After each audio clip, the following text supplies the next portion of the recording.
Hello, hello, hello. Can anybody hear me?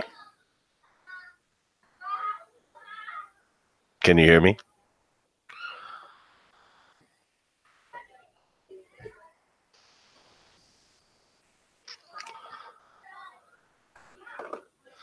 What up, Johnny? Hey, what up, Julie? Julie's actually a friend of mine.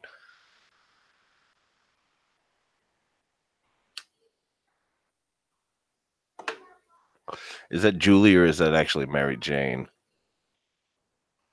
What up, Dustin? Happy New Year's to everybody. I plan on this going on until we actually bring in the New Year's for anyone that can stay.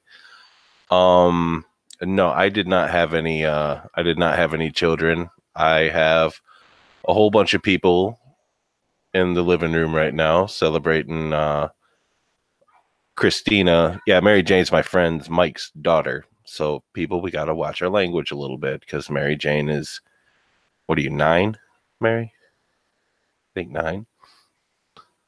What up, Sightless? So again, thanks to Johnny, I do have a couple of stories I can read tonight, and I plan on drinking. As you can see, I've already started a little bit. Oh, see, I don't know if I'm enjoying this setup here. Let me see if I can adjust this because I'm on Hangouts because I plan on possibly having people join me today. And I don't like how everything is so incredibly delayed. So I will actually watch myself on Hangouts, but watch the chat over here. Even so. Are you 10 already? You're not 10 yet, are you, Mary? Yeah, I guess you are. No. Either way. I got confused. Oh, Happy New Year to you, Kit Bina. But anyways, I am on Hangouts so that I might end up eventually having some people come in, like Nihongo Johnny there. Devil Jack if he shows up. You know, some of my peoples. I don't know if Four Warnings or Mr. Reality are going to be here or anything like that, but if they do, as a matter of fact, everybody, if you could please like and share and subscribe. Hey, Happy New Year, Sinatra. Let me get... Okay. All right. So I do have a couple of stories, but mainly I think I just kind of want to talk to you guys. See, I was right, Mary. Don't you dare question your Uncle Uriah. What up, Xander? Alexander there. That's my son, Xander. The power of the mighty Croast. What's up, Hit Nico? There is a party going on out there, but I am going to be spending this time with you guys instead. Because it is Monday, and last Monday I didn't have my live stream, so, you know, I don't want to fall off and miss a bunch of Murder Mondays and stuff. That's not cool. I want to be, you know, I want to be consistent. You know what I mean? I want to be consistent because I've already been drinking. I apologize. A cigarette is going out.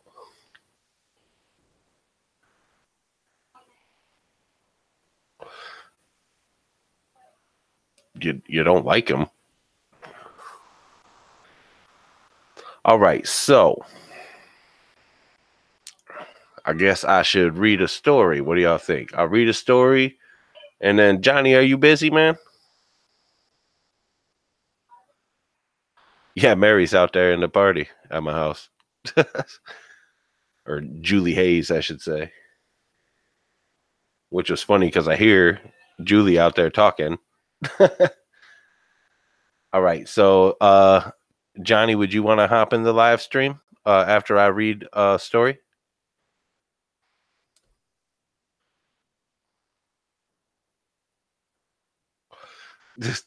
All right, well, I'm going to be reading a story, so I'll read the story first anyhow, all right?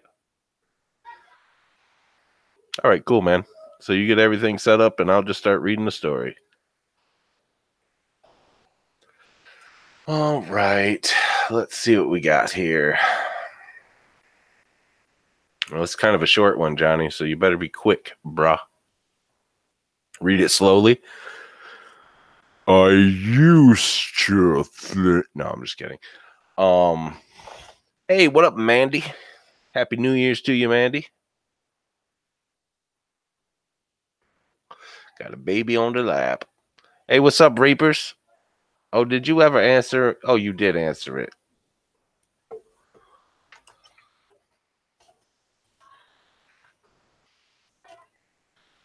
Moment.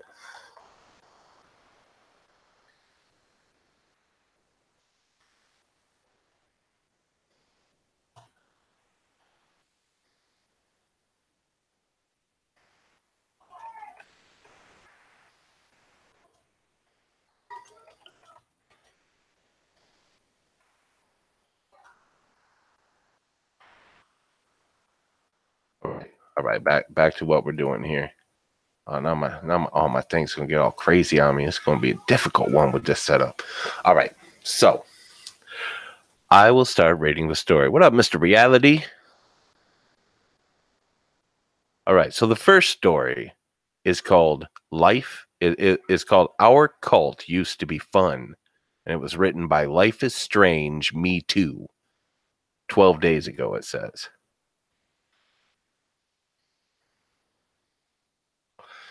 DM me on Discord for what? For what? All right. I used to think cults were fun. You get to hang out in the desert with your friends, do some mescaline, and hallucinate a religion into existence. Our cult was my life. Actually, before I start this, what up, Four Warnings?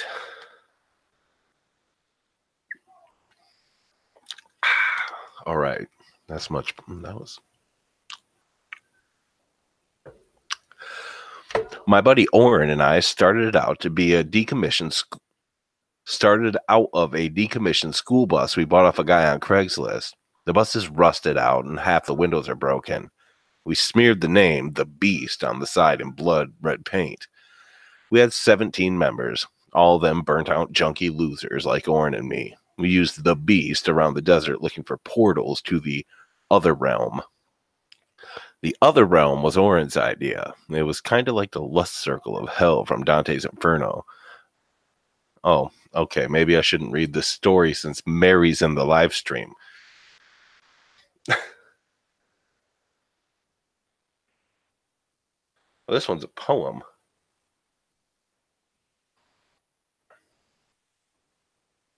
All right, so this one's a poem.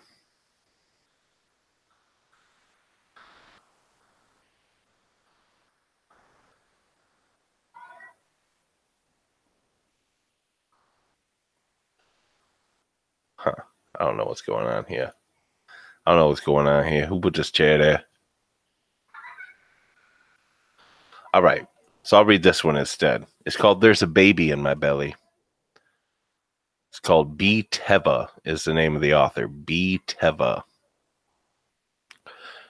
There's a girl in my driveway with a dress covered in blood, little branches in her pigtails, and her shoes are soaked in mud.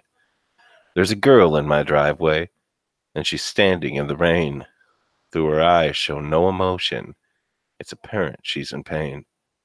There's a girl in my driveway, and my wife now sees her too. She tells me to let her in. Wouldn't have done it if I knew. There's a girl in my house, and I don't know where she's from. I have leftovers from dinner and decide to give her some. There's a girl in my house, and she doesn't look at me. She keeps staring right behind me as the blood streams down her knees. There's a girl in my house, and she passes me a note. I reach out to her to take it and to look at what she's wrote. There's a baby in my belly. That's what the doctors say. As I heard my mommy crying, I wished it would go away. There's a baby in my belly. I don't know if I should read this one either. Yes, unfortunately, none of these stories would be appropriate for young listeners, and I have young listeners here today. So, Johnny, are you there? So I'm on Hangouts this time because four warnings and hey, what up, Puggest Pug? Four warnings and Mr. Reality there was doing the Hangouts. So I was thinking, oh, well, what I could bring in some of my friends on this because I've been wanting to do that, but I didn't know how. So I figured it out earlier with Johnny. And unfortunately, I probably woke up Mr. Reality to ask him, and then I figured it out by the time he answered me. Actually felt bad about that. I think Johnny's still setting up all this stuff. So what's everybody got going on for New Year's? Yeah, I'm sorry, guys. I don't want to read stuff that'll scar little children when I know there's little children watching. You know what I mean? You know, especially little children of my friends. Kind of got to respect that. Oh, hello, Haley Clark. I love you, Haley. And Happy New Year's. Thank you. I thought you'd be sleeping, Haley. I knew, but what did I tell you? I said you're just going to stay up and watch anyways.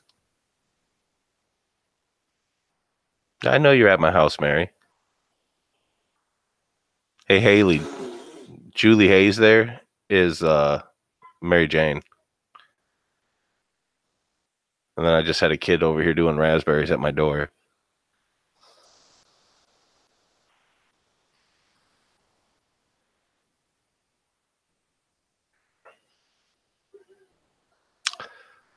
Well, Johnny's not here yet. So while we wait for Johnny, is there any of my friends in there that wants to get an invite to the Hangouts and have a little chat?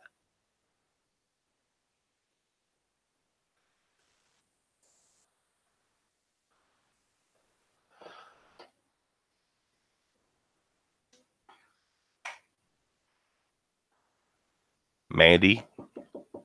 No, I'm doing my live stream. I knew that this was going to happen if I tried to do this. Just no respect. Just no respect. Stacy, huh? I will send you an invite to the Hangouts. Stacy, how's that sound? Oh, are you ready, Johnny? All right, well, hold on. I'm not going to get like 30 people in there. Oh, you are asleep. Oh, you made an AI for joining. Oh, all right then. That's cool. Well, hold on. See, I don't want to get 30 people in here now because I want to get people in. See, I planned on getting people in here in between stories. You know, that was my plan. Okay, Stacy, I'll get you in here. I will send you an invite on Discord. Hold on. Let me find you here.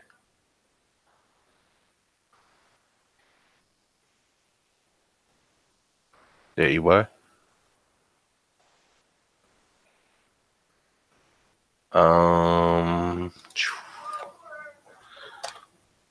All right, there you are, Stacy. Everybody, if you could please like and sub and all that fancy stuff. You know, share and all that good stuff.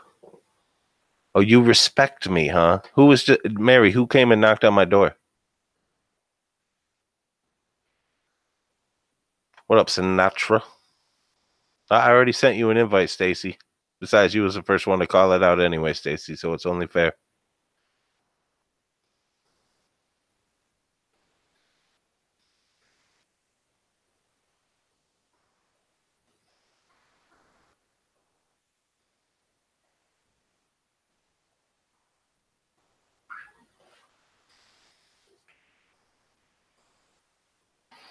I want you to hold my hand through it.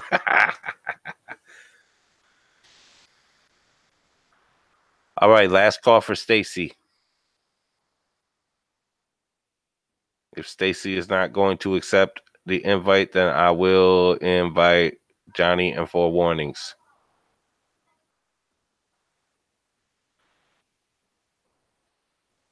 See, why did Sophia go do that? Come on now.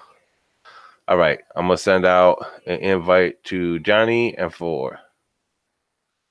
Here is one for Johnny. And here is one for 4.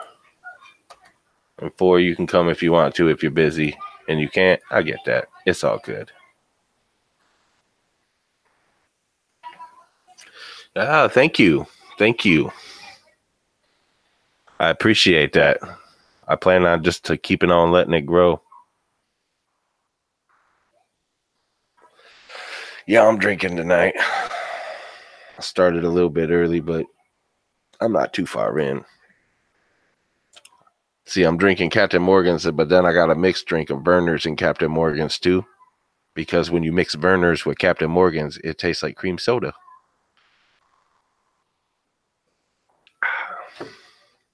It's also a chaser if I need one, but I don't need one. Johnny, I sent you an invite. Where you at, bro?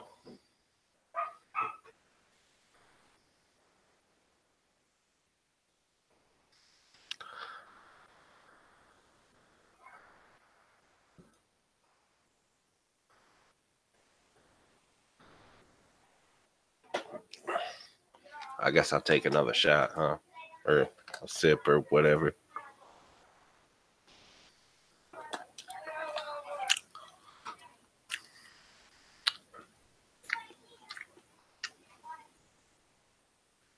That stuff's actually quite smooth. Well, Stacy, you're not stupid. All right. You just want, you want to take advantage of me, don't you, Reapers?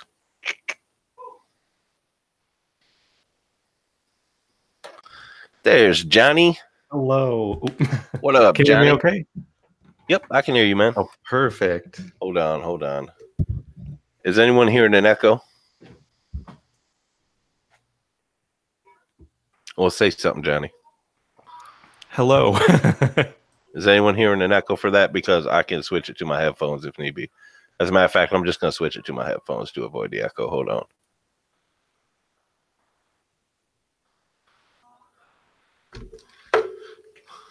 Say something for me there, please, Johnny.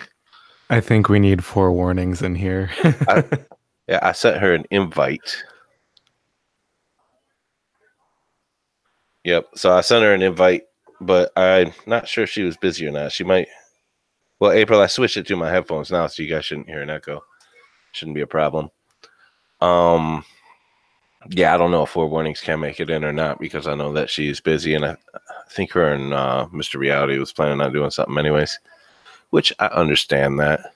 I also want to remind everyone to check out each other's channels. There's a lot of good people in here, a lot of good creators and content creators and narrators and various other things. So everybody check each other out, support each other, and all that good stuff, please. So what you got going on tonight? I'm like talking over you already. Hey, Reapers. Hey, Haley. Tonight I am just drinking a little bit and waiting for the new year. What'd you end up getting to drink, man? I went to the corner store and I got some Fireball and some Diet Coke. Oh shit! Yeah, I just got my Captain Morgan's, which is actually very good, man. I don't drink a lot of rum. Usually, if I drink, it's usually like Jack Daniels or something like that. Yeah, I probably drink like once or twice a year, but when I do, I drink a lot. Once or twice. When you drank more than once or twice a year. Well, this year. This year I did that like vlogoween, so yeah, there was a lot more drinking involved. You got water, Nightmare Files. What's up with that, man? You ain't a drinker, man? I'm not big on drinking either. I don't do it too often. I'm not even supposed to drink anymore because of my medications, but I figured screw it. It's freaking New Year's Eve, you know what I mean? Yeah, it's New Year's. Yeah, I might as well bring it in with some fun and stuff like that.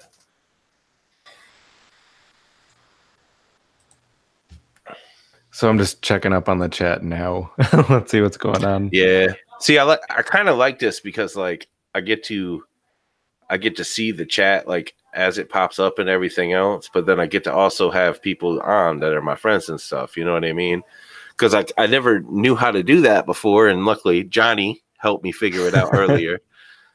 I'm surprised because I'm like the least technologically advanced person like in the world, but I was able to guide you through that. Yeah, Johnny has a wood burning stove in his kitchen. Oh, hey, April. I'm seeing a few people saying hi. Stacy. I hope I'm not missing anyone. No, I don't think so. Everybody, if you could share this, get some new peoples in here and everything else. Oh, you got some Jägermeister, huh, Mandy? Nice. Mandy is the best.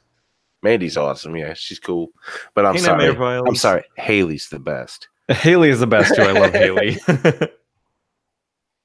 But Mandy is awesome. Oh dang! I was gonna wear my Crow Files shirt or Crow Fly shirt Crow Files. today, and this is not it. This is my like Star Wars shirt, but I actually got it out. I put it on the chair, and then I just completely forgot. You were like, I got liquor waiting for me. Let me go grab it. I do want to advertise your merch. Hang on. Oh, it's okay, Mary. I knew that there would be a party going on out there tonight, and I still wanted to do the live stream. It's because I skipped a live stream last week, so definitely. Yeah, look at that cute crow that Haley. It's amazing. I love Haley's artwork. And you could buy this in his shop. Yes, you can buy that in my merch store. I don't think I have a link below this time. I don't know if I do or not. I have no idea if it's in my description or not. I apologize. This is the first time I did it like this. Well, Haley, my heart bursts every time I talk to you. Every time I see you, every time I look at you, my heart bursts. So it's okay. Mine does too. She's like the sweetest human being in the world. She actually is. And it's awesome. So Johnny's been telling me I should start an ASMR channel. You really should. Yeah, so I've been thinking about calling it ASMR with Croner. But I ready for an ASMR. Well, we're gonna do a little ASMR session today here, folks. So I'll give you a little ASMR of me drinking Captain Morgan's spiced rum. It's a little like cat box thing. It literally is a little cat box. Here we go.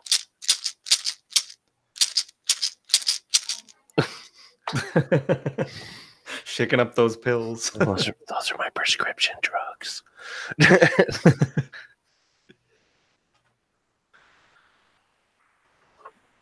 So let's get a count on how many people are drinking tonight.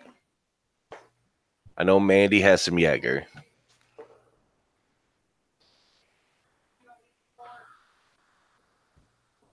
And if you're underage, sparkling juices count.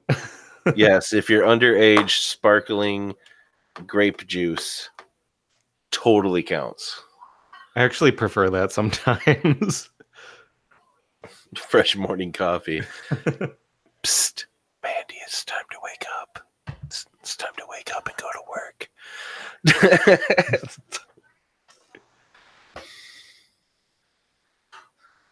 Well, Sinatra, I mean, that's good that you don't drink. First of all, you're too young to be drinking. You need to focus on more important things in your life. And I mean, I don't drink that often. Was that the ghost? No, it was the party. I don't drink that often, though. I shouldn't be drinking now. I don't know. Fuck it. I don't give a shit. I mean, the good news is I don't know what the side effects will be from me drinking. Maybe you guys will see. We'll find out. All of a sudden, I turn like orange or pink or something like that. You know, something weird's going on. So what's the weirdest thing you've heard of lately? I'm kind of like looking up some weird news we could talk about. The weirdest thing I heard of lately. And anyone could comment on this. If you guys know of any weird news, feel free to throw it in here. Yeah, well, some weird stuff that's going on here, peoples. Well, Mary, you better not be smoking or drinking. Kid, dang. I will go out there right now and whoop your butt.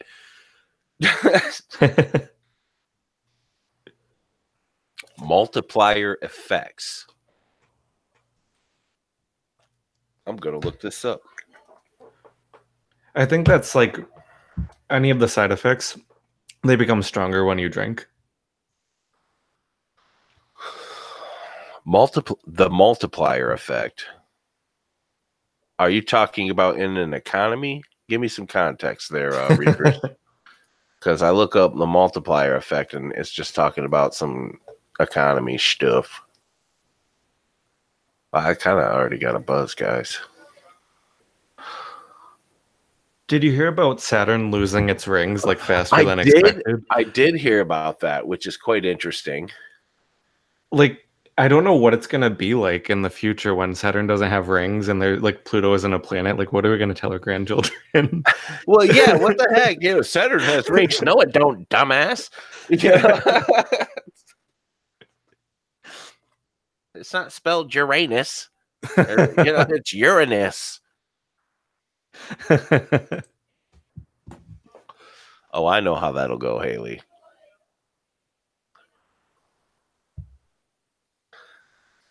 It'll be a good time. Is that a real headline there, Sinatra? Florida man beats quadriplegic with a fish? What? Because, wow. This is my boyfriend. If anyone wanted to meet him. He was like, oh, dear God.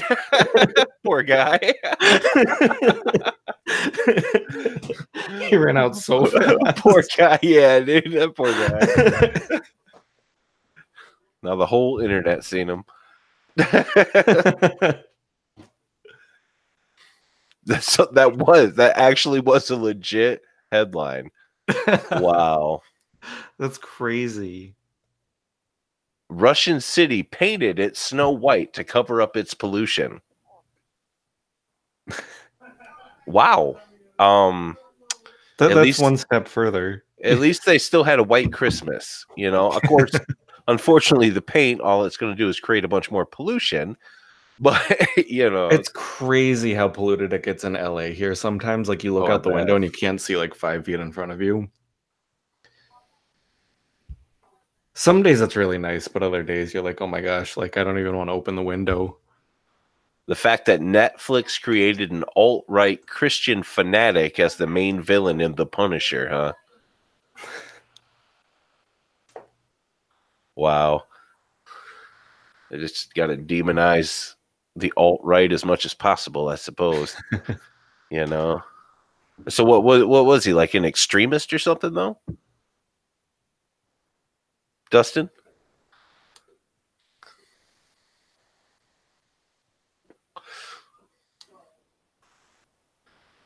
Because, I mean, I guess if he was an extremist, I mean, whatever. You know what I mean? There are extremists on all sides and spectrums of everything, so. But, I mean, there's probably some ulterior motive to them making it an alt-right guy or something. But, whatever, that's politics and whatever. Politics are all jacked up all over the board, so who cares? You know? Yeah, as soon as I see that stuff pop up in my feed, I run as fast as possible. Yeah, like, no, thank you. Don't get me involved with all this, please. Huh. Well, good thing I don't watch Netflix anyway, so whatever. I can't afford stuff like that, people. Come on. Can barely afford the internet we talk on. Helena resident mistaken for Bigfoot was shot at. That sounds like me. That sounds like that was what would happen to me if I walked out in the woods during hunting season, like legit.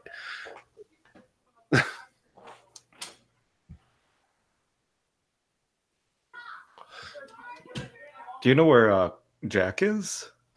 He probably partying. Probably. You know, too good for us. Yeah. He'll pop in, and then I'll be like, Jack, where were you on Murder Monday? I was going to have you be a guest. And then he'll be like, oh, I'm so sorry that I was too busy having a good time with my actual friends. No. He'll be like, oh, really?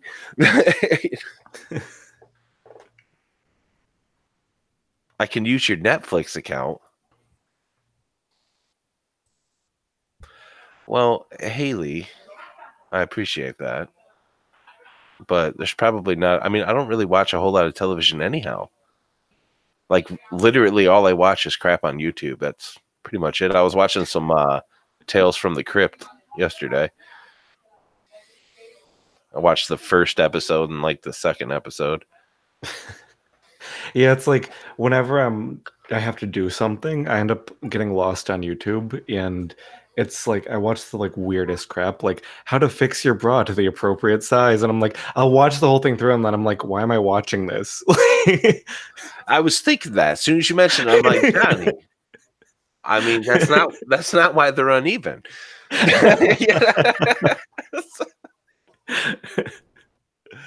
But yeah, if you ever want to fall down a rabbit hole, just like you have to get work done at like 3 in the morning, you just end up anywhere on YouTube. Oh yeah, YouTube can lead you to some weird things, and it's funny because it's all like in the suggested videos too. You know what I mean? You'll be watching one thing, and the next thing you know, you're watching just what the hell is this? Like 10 videos down the line. My latest suggested thing that I always fall for is like a 1,000-degree ball that they drop in random things like honey and like marbles, and I always watch it. I can't click away. Can't click away. Smuggling 9,000 pounds of oranges. That's true. That's a little bit noticeable.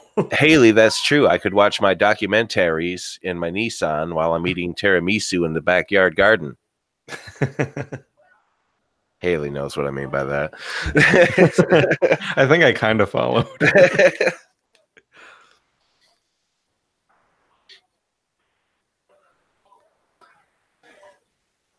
My cat keeps clawing out at the door. She can't decide whether she wants to be inside this room or on the other side, but she's not happy either way. She's like, you better let me in here. I hear you having a good time in there, damn it.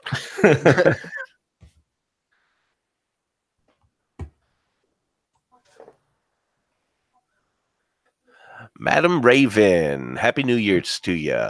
Hey, Madam Raven. Yeah, Johnny's in here with me. I'm going to have some guests on today. I don't know if Mary Jane is still listening or not. She might be being quiet, hoping I'll read some hoping I'll read some inappropriate stories. If you want to start reading, we could react to one of those stories. Well, the problem is that if there's minors in here, I didn't want to read any stories that would be inappropriate for them. Oh, yeah.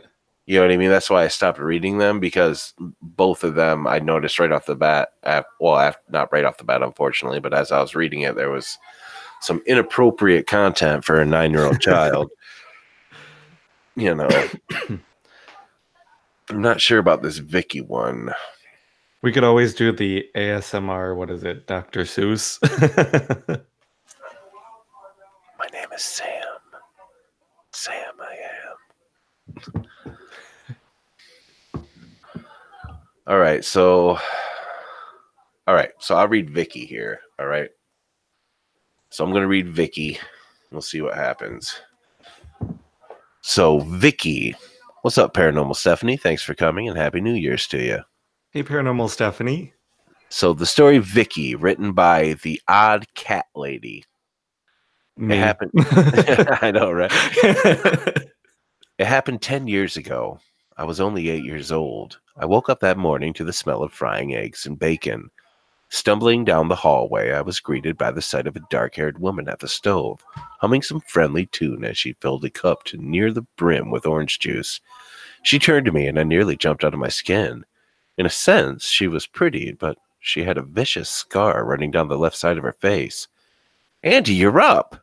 She beamed as she picked up the plate and stacked with a delicious-smelling breakfast. I had to run to the store, but I hope you like breakfast. Too shocked to say anything else, I replied, I don't have breakfast. Where's my mom?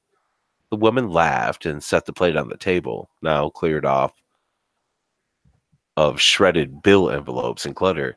She's gone, so I'm here to make sure you're all right. You can call me Aunt Victoria or Vicky, whatever you prefer. I don't mind. And while I'm here, you have breakfast, she said in a chipper tone. Feeling like this all might be a dream, I sat down at the table and took a bite of bacon. It was perfectly crisp, not burnt as it would have been if my mom had cooked it. She was always so tired. I normally had to fetch my dinner off the stove myself. Is she going to be back soon, my mom? I asked after I swallowed. It was impolite to talk with your mouth full. Vicky shrugged. She didn't say. Clean your plate. Then you can show me your favorite cartoons, okay? Only until 10, though. That's when we're going to the zoo. She laughed and tucked a lock of hair behind her ear. The zoo? I remembered my mom telling me that our zoo wouldn't happen this year. She was just too busy. That our zoo trip wouldn't happen this year. She was just too busy with work. But if Vicky was going to take me, I suppose it wouldn't be too bad to let her stay. Yeah, to let her stay, I figured, as I chowed down on breakfast. Maybe you think I was a dumb kid, and I'll understand that. Maybe I was. But you have to understand, my mom was a single parent working as many shifts as she could pick up. It wasn't uncommon for her to send a babysitter my way when she couldn't get home in time, although typically there were younger teens that spent all their time on the phone and maybe threw a frozen pizza in the oven for dinner. Yeah, maybe threw a frozen pizza in the oven for dinner. Vicky was different in every way for the week she took care of me. The house was clean top to bottom. I helped in the bathroom while Vicky handled Mom's bedroom. Every night, meals were freshly cooked and done to perfection. I remember on Tuesday we had pizza that she made from scratch. I watched her toss the dough in the air like a real chef and asked how she did that. I learned from a real chef. Vicky winked and tossed the dough again. In Italy. Have you traveled a lot? Vicky had a slight accent. I believe it was British. She nodded as she set the dough down in the pan and started adding the toppings. All over the world. Would you believe that I've met the Queen? She winked, and I realized she was joking. No. Good. You're a smart kid, Andy. Don't just believe things people tell you. Vicky bit her bottom lip as she cracked open the oven to test the heat. I never believe what the oven tells me, but this time it's about right for the perfect pizza. It was the perfect pizza, too. Vicky was almost too good of a babysitter. It was like she wanted to be my mom. To be honest, I think she did want to be. She was bizarre in small ways, ways I didn't think about until much later. She was never home at night. She always did her laundry in the morning. I could hear the machine banging around when I woke up. Whenever we went out, slathered? She slathered her arms and face with sunscreen, almost a ridiculous amount. I asked her about it once. I just have delicate skin. That was all she'd say about it before she changed the subject. It was late summer, so I accepted the excuse. She made sure I had sunscreen on at all times as well. But even if she was popping out to check the mailbox, she'd grab the tube and start slathering it on. I found over a dozen bottles in the towel cabinet, stashed with the ibuprofen and cough medicine. Vicky loved to read. We went to the library twice when she was there and would stock up on all sorts of books, typically horror, but she made sure I picked out at least 2 books for myself the second time we went. I chose 2 books of the Boxcar Kids series. My mom had given me a few of her old ones, and I couldn't put them down. I still have those books. After everything went down, I just never returned them. It was one of the best weeks of my life, but every night I asked the same thing when Vicky tucked me into bed. Did you hear from Mom yet? Every night, she'd just kiss my forehead and tell me to chase the dream butterflies. I never knew what she meant by that, but I always slept soundly. The last night, I woke up to quiet sobbing. I glanced at my alarm clock. The numbers, 1:32, blared back in bright red. I slipped out of bed and into the hall, following the sound to my mother's bedroom. Vicky was curled up on my mother's perfectly made bed, a photo album open next to her. I slowly walked up to Vicky and set my hand on her shoulder. You should chase the dream butterflies too, Vicky, I said. Vicky flinched and sat up. The room was dark, but I could tell her mouth was covered in something. I turned on the lamp.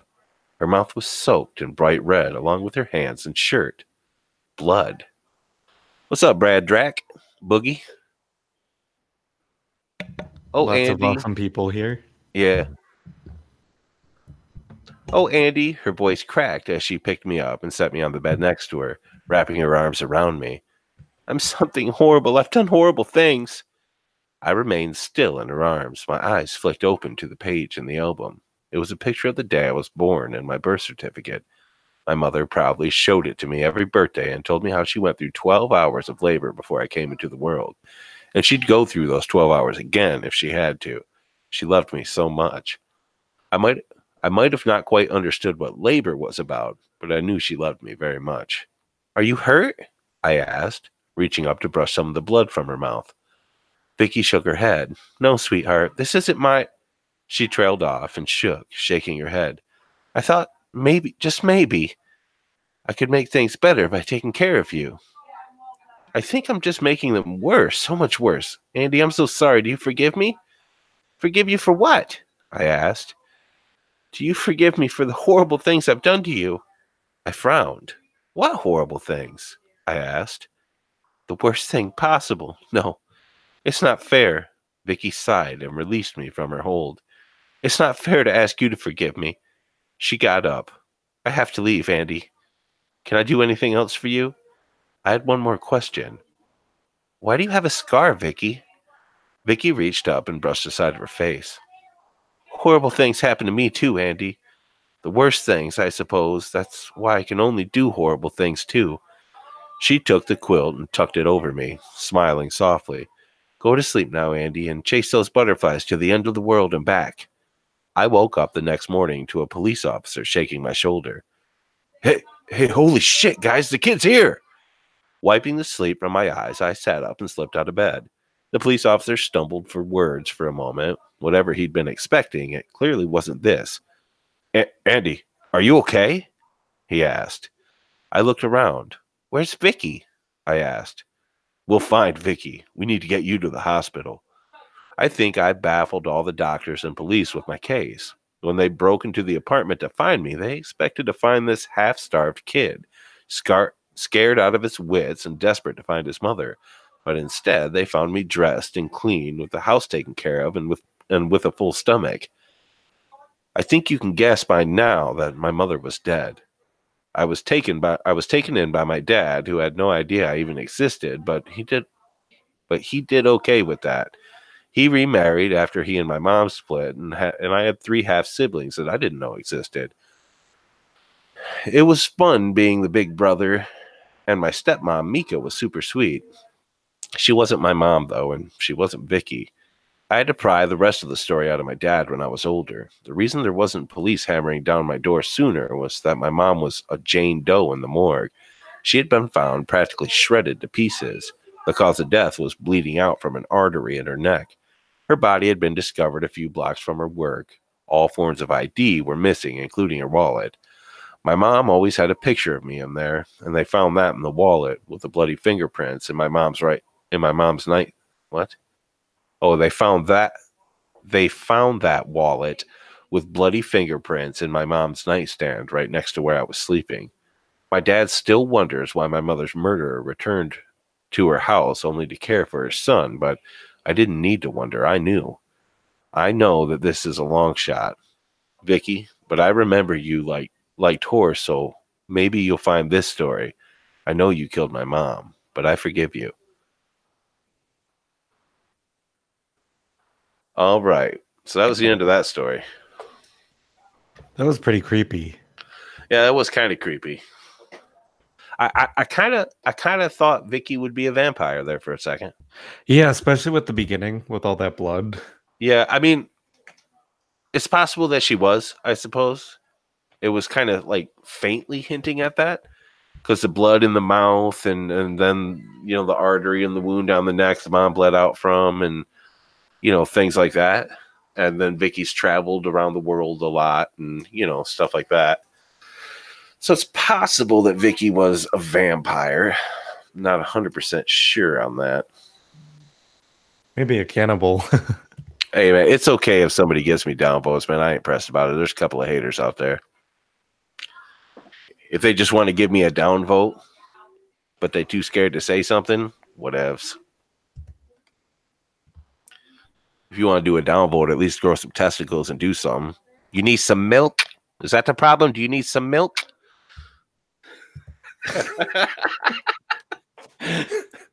She needs some milk.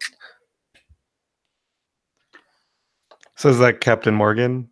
Yeah, some Captain Morgan. Just to make sure I don't give a fuck, you know what I'm saying? Yeah.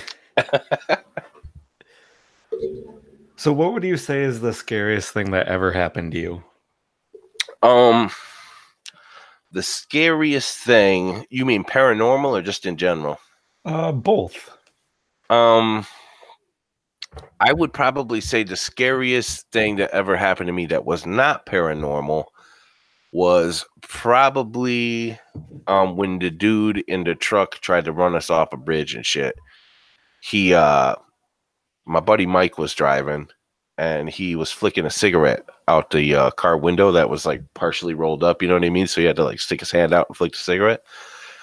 Well, the dude thought that my friend had flicked him off. And we were on the highway, just coming off the highway. We were right about to hit the exit ramp and leave the highway. And the dude, like in this truck, like zoomed forward, cuts this dude in front of us off, goes through the grass and everything to get on the exit ramp, and then starts trying to like run us off the road and everything else while we're crossing this bridge and stuff like that. Until it was my ex, she ended up macing the dude in the face, and the dude almost threw himself off the bridge. But that was a pretty scary situation. I thought I was going to have to beat the shit. I thought me and my friend Mike were both going to have to beat the shit out of this dude, but he just ended up bouncing out after he got a face full of mace. But something about vehicles, I don't like it. You know what I mean? So when people start acting crazy in a vehicle, especially when you're on a bridge or something like that, I don't really like that. Yeah, it's sort of like the internet. It feels like when people are like surrounded by a car or something, they feel like they could do things they wouldn't normally, like person to person. Yeah, when that's no, that car, you could die in that car just as easily. How about you? I think definitely the big earthquake in Japan I was in. There was one big one in the north, but this one was in the south. And it was one of the biggest earthquakes that could happen. And I was on the 10th floor of a building, and I literally thought I was going to die. So that was pretty scary. And then I think every single day for the next week, like every 5 minutes, there was an aftershock. I couldn't sleep for like a week. Yeah, see that I've never been in an earthquake or anything like that. That would be scary for sure. I've been in I've been involved with a couple of tornadoes. Well, that's really scary, the tornadoes, Yeah, because you that was can't escape. scary when I was a kid. I mean, there's been a few, like when the dude got into the motorcycle accident and I seen his leg hanging off. That was scary, but I didn't really have time to be scared at the time because I was trying to help the guy. You know what I mean? And like when there was a tornado when I was a kid that blew in my bedroom window when I was sleeping, and that was scary. I remember getting rushed downstairs and it blew out the window right below my bedroom too, and there was glass like stuck in the wall. Oh my God. Yeah, as we walked by, I remember looking over at the wall and there was glass like sticking out of the wall from the window getting blown in so hard. And so yeah, that was scary. And I remember for some reason, I remember when I got down in the basement, there was this little piece of glass stuck in between right here. Just this little tiny piece that must have happened from when my bedroom window blew in or something. I'm not sure. What are you supposed to do when there's a tornado? Because we're not really taught that, like in the We places I've lived. we went down to the basement, because underground is the safest place to be in a tornado. So every time it was really bad like that, we went down to the basement. Now that I live in a trailer, I don't have a basement. So now you're supposed to like get into a bathtub or something. Oh, okay. You Yeah, I think know, a lot of the rules have been changing. Like with earthquakes, they used to say like the safest place is in a door frame, and that's been disproven. So now you have to get underneath a like table or something like that. So it's always yeah. changing. What's weird is that it does kind of make sense that a door frame would be a pretty safe place. Yeah, For the most part, just for the simple fact that it's pretty sturdy. A door frame is.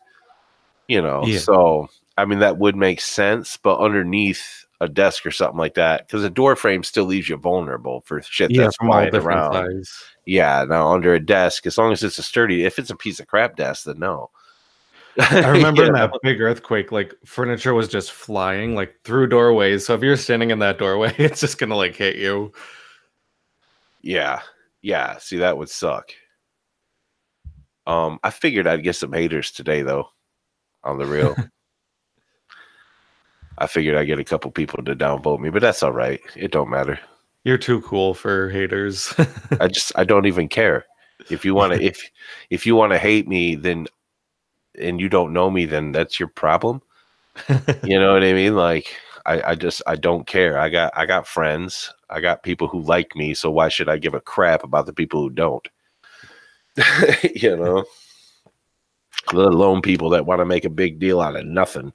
That's what I've been trying to do lately. I feel like there's been so much negativity, and the only thing you can do, it doesn't really work if you fight back, but if you focus on the positive and try to spread positivity, that does a lot more than Well, just.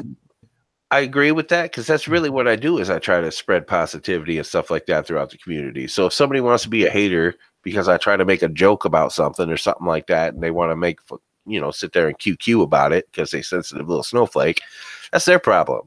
Take a joke. I mean, shoot, Johnny, we in the voice chat all the time ripping on each other, but we just joking.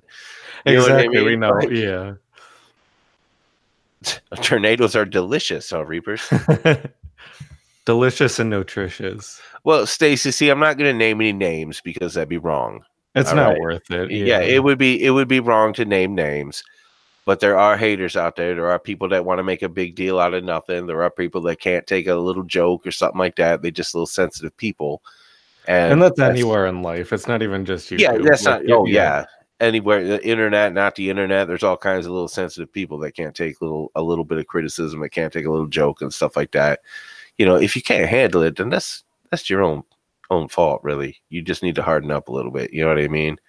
Because when you can't laugh at yourself, there's a serious issue. You know, because you need to be able to laugh at yourself, even if somebody else is poking a little bit of fun at it.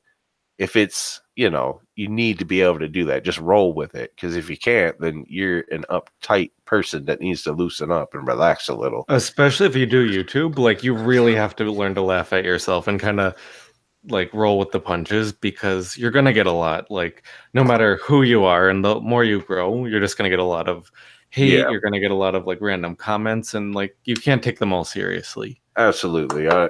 And I mean, honestly, unless it's like actual constructive criticism, Yeah. where somebody is being respectful and saying, hey, maybe you should approach this way, or, something like that. I love those kind of comments because you learn and you grow from those. Yeah, but if someone's just being a jerk, then just ignore it because they're just being a jerk. They're just being a troll. They got no life in real life, and they're trying to put themselves up on some pedestal on the internet because that's the only time they can get attention.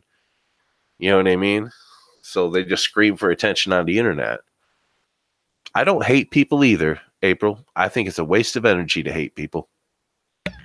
Yeah, if you focus on one person that bothers you, no matter what, if you start a new job or anything, you're going to encounter someone else that bothers you. And if you constantly focus on all those people, it's just going to bring you down. Yeah, you're doing yourself a disservice by hyper focusing on any one thing, whether especially if it's negative, whether it's a person, whether it's something that's happened in the past, whatever it is, if you hyper focus on it, you are going to end up damaging yourself in the long run. That's why you got to move forward. No sense in dwelling.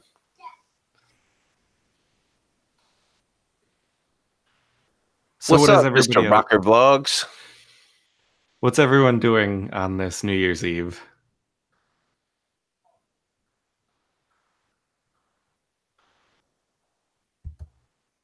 Anybody? Haley, you may be a bit goofy and clumsy, but you're also awesome, beautiful, and wonderful. She's the best person.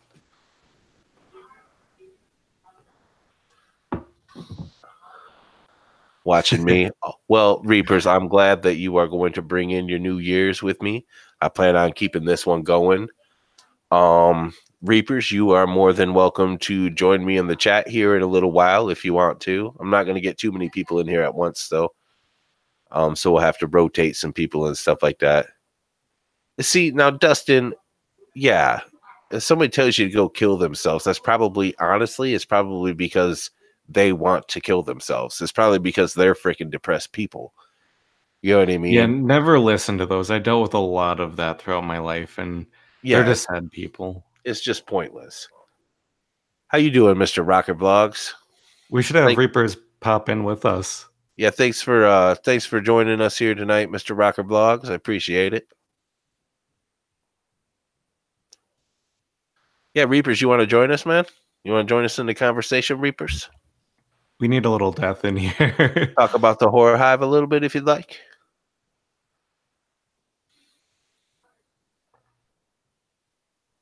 Oh, he gonna ignore me now. Like watching me?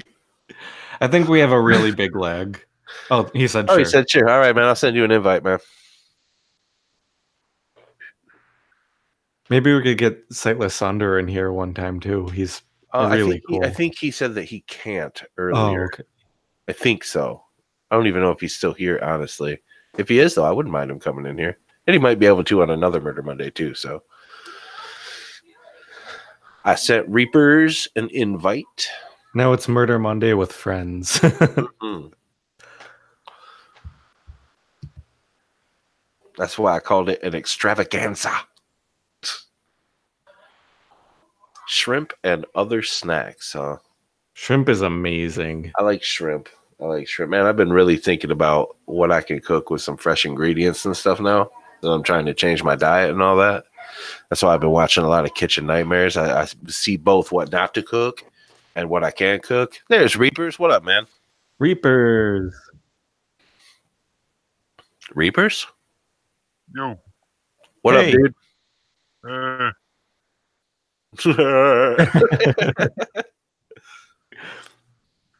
I'm glad there's no lag today because we'd be here like. Bah.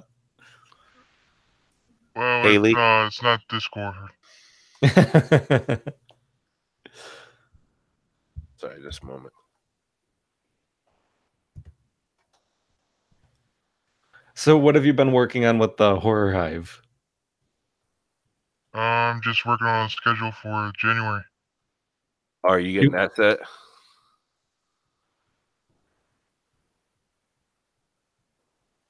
I can't hear. You can't hear? Oh, there we go. The hell is going on here, though? Hold on, I gotta set my stuff up better. All right, there we go. That's better. Can you hear me? Yep.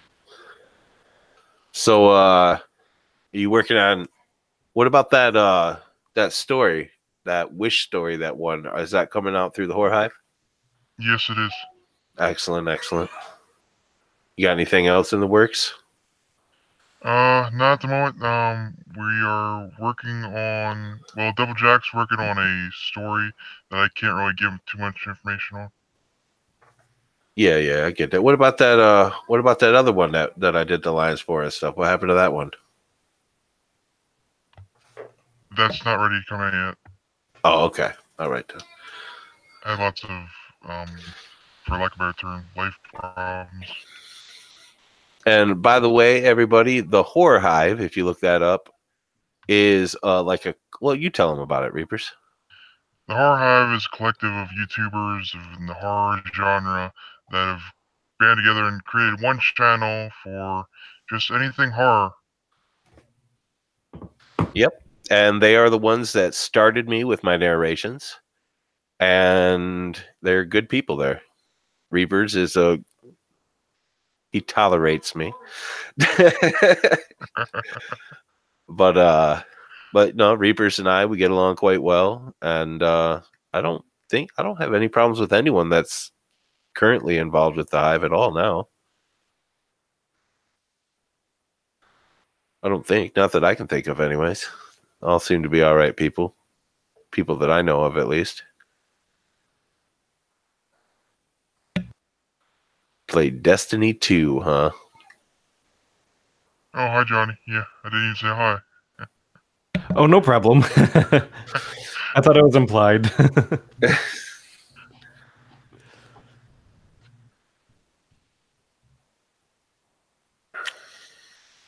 Yeah, nice, Sinatra. He got some fresh deer. Sinatra went out hunting, got himself a doe. Ooh, nice. Excuse me. Yeah, when you gonna send me some venison there, Sinatra? I'd love to make myself up some jerky. God, I love jerky. Like, that's like one of my favorite foods ever. Oh, another news article for you. For my local paper, there was a man that was a poacher who killed a whole bunch of deer on not his property and stuff. And part of his sentence is that he has to watch Bambi once a month for a year. What? I think that's a pretty good sentence. Gotta watch Bambi. Wow. Well, see, what's up, Ultra Human? Thanks for coming in. Thanks for hanging out. We're just doing a little bit of drinking, and for some reason, I mean, I got half this pint down, and I'm barely even got a buzz. So I think I need to drink a little more. You know. I know it's not kicking in for me either, but I feel like it's just gonna hit me at once when it does. Right. It's because I'm working, so it's like you can't be drunk and working. Yeah, that's pretty messed up though, Reapers. Well, first of all, that's a really jerk thing to do, to go kill a bunch of deer. You know what I mean? Like I feel get like it. on what you need. Yeah, I get it. One, maybe two deer. Fill up your freezer full of meat. That can last you a good long time. That's a lot of meat. But if you're killing a whole bunch of them, and a lot of people just take the horns off and they'll just leave the rest and everything else, there's no need for that. Use as much as humanly possible off of that animal. If you're going to kill it, at least have the respect to take everything you can. You know? What up, Terrence? He said, I'm still here like 3 hours later.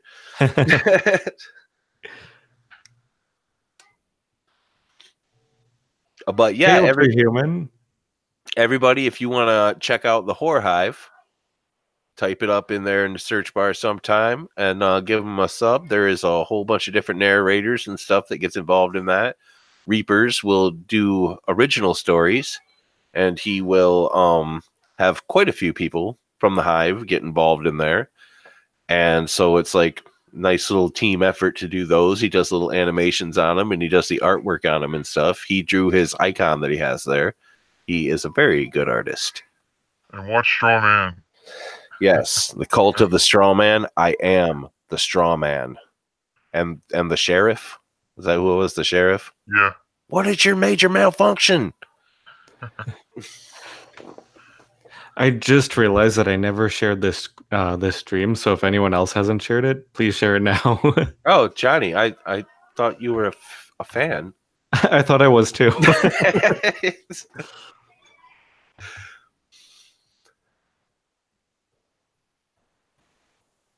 See, this is fun, though. I like having other people on here to talk to and stuff like that. I just had no idea how to freaking do it. So much fun. Like, I wanted to do this from the beginning, you know what I mean? I have to say, it's really weird because I'm used to talking to you on Discord, and it's so weird, like, seeing you as I'm talking to you. Yeah. You're not real. You're just a voice in my head. Sometimes.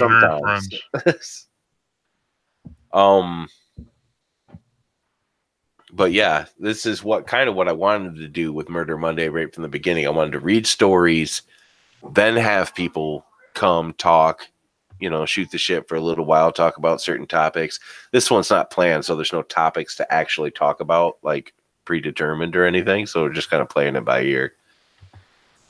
I'd like to get Devil Jack in here. I know, he'd make it like really good.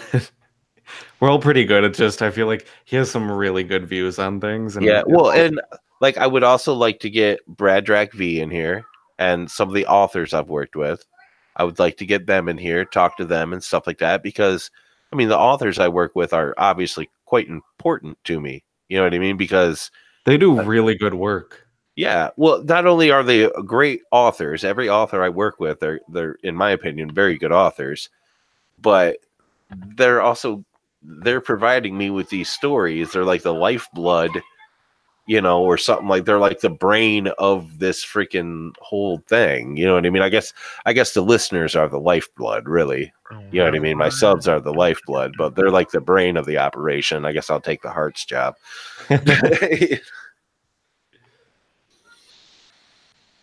But yeah, I said, what? If I only had a brain. If I only had a brain. Reapers is the bones of this operation. Yeah, the bones. Right.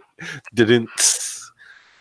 But I do see a couple of new faces in here that I don't see. I might have seen them before, but I don't see them often, so it's good to have them in here. And I hope everybody has a good New Year's. Please don't drink and drive. Don't do that. Don't do that to yourself. Don't do that to your loved ones. And don't do that to whoever you may or may not get into an accident with. Even if it's just one drink, it's too dangerous. Yeah, My it's sister not- actually got into an accident and she died for a little bit. She broke all of her ribs and it was just one drink. She wasn't the one drinking, it was the person who crashed into her. Wow. Yeah. Wow. I'm So glad that you're not just endangering your life, you're endangering others. Yeah, exactly.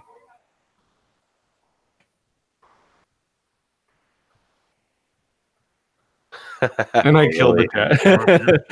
cat. Did you see what Haley said? Yeah, I see that. What did No, not bad. That's because she almost died 5 years ago. And boy, am I glad she didn't.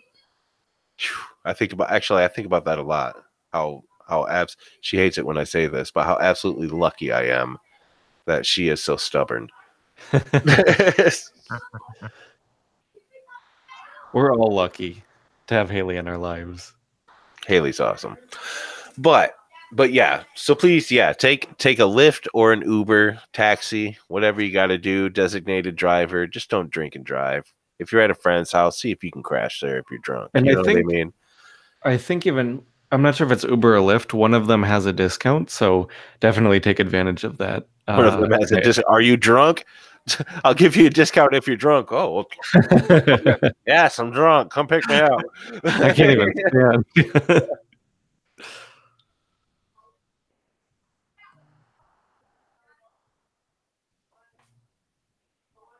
Can you all hear that? Yeah, in the background. It's not too bad. It's just we could hear there's people in the background. All right. Eric Pug, you changed. Oh, hey, Eric. Is Eric Pug the puggest pug? He has the cutest little pugs. No, yeah, but is he the puggest pug or is he a different person? The puggest one? The puggest pug was in here earlier. This is a different person. I think they're from my channel. Oh, sheesh. Well, welcome, They're Eric Pug. really cool people. They have like these really cute pugs and they're so supportive. They're so nice. Excellent. Well, welcome to the live stream. I hope you enjoy your stay with us, and maybe I can read another story later on. Dude, bro, homie. If you guys want a story, press 2. If you would like me to read a story, press 2. If you would like me to shut the fuck up and let Johnny talk more, press 2. Yes, I know. I know they were both 2. If you want ASMR, press 3. If you'd like a little ASMR there, press 3.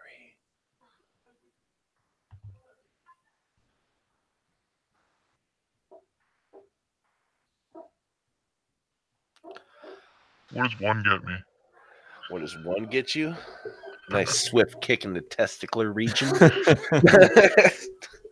Sure, I'm not feeling anything tonight. He's like, why not? You wearing boots? Everyone vote 1. Everyone vote 1. 5? Also, if you came from my Twitter, definitely make sure you subscribe to Crow. He's awesome. Well, thank you, Johnny. You're almost at 600. I hope we could get there tonight. That would be awesome, actually, if I got to 600 tonight. I have kind of done ghost hunting, Ultra Human. I used to be pretty deep into some of the darker sides of witchcraft and stuff. I used to do a lot of summoning and things of that nature. So I have done some kind of ghost hunting, to say, and also the woods in like all the way around this little trailer park I live in is something is crazy in there, and I found out later that's probably Native American, but there's stuff going on in there, and I have went into the woods specifically for that purpose, but I've never recorded it or anything. Most of this was done when I was younger. Yeah, when I was younger, I used to kind of dabble with that, but it was before it got really big. I'd use like dowsing rods and stuff, but I've never been like actually ghost hunting. For some reason, a lot of people think I'm a ghost hunter, even though I've never done it. I think I've always wanted to really like, have all the things, do EVPs, freaking electromagnetic meters, freaking full spectrum cameras, all that crap. I've always wanted to do that, but that's just expensive, man.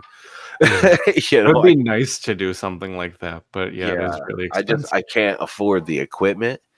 So I just kind of go in there, go off feelings, and then when I get a feeling, I kind of stop, I listen, I'll try to communicate something along those lines. Again, I would like very much to try to like a Dibbit box. I would open one if people donated money to my PayPal for that purpose. They would have to make a little note so I knew that it was going towards that. But I would find the most legit possible one on eBay, buy it, and open it right here in my house in front of everybody on a Murder Monday, just Real to see. hurricane winds found in paper bag. Say what? You can get a hurricane wind captured in a paper bag. Yeah, no thanks. I'm trying to find something more legit than that. You know what I mean? But or if somebody wanted to send me stuff, like I really would like to make like a spirit board, make one myself out of wood and everything else, like, and then try to do some stuff like that. But there's some show on Netflix where they made it out of a cookie and it looked really cool. They made it out of interesting. But I would definitely be down to try some stuff like that. Because like the cookie, definitely I would be willing to try a cookie because I like cookies. You don't get this size from not liking cookies. But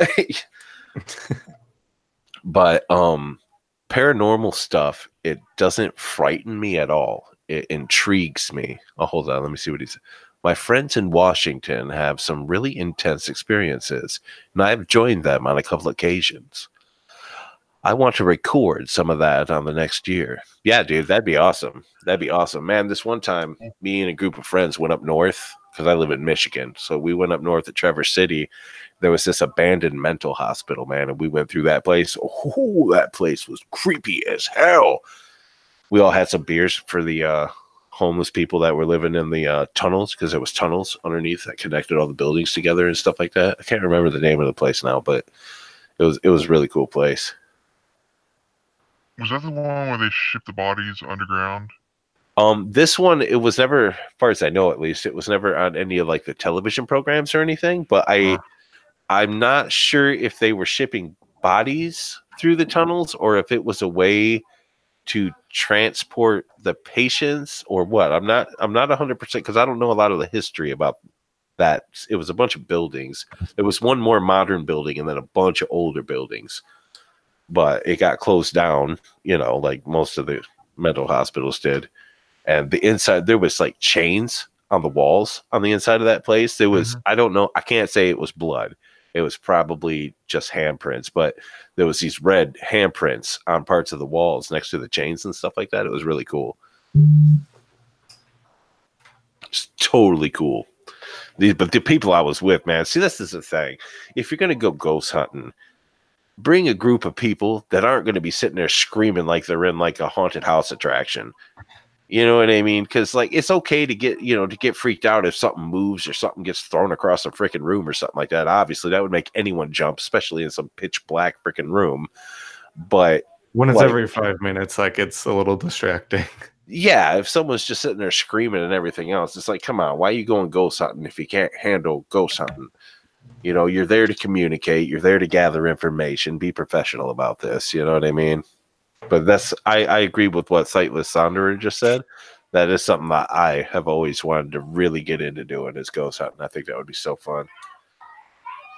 Oh my gosh, Eric said that the wooded place near where he walks his dogs, they dug up 23 bodies. 23 bodies? Wow.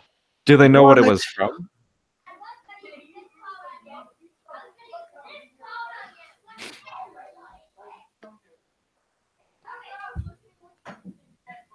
Well, we were talking about the eBay stuff. I started looking up the weirdest thing you could buy on eBay As of now, I may have a whole list.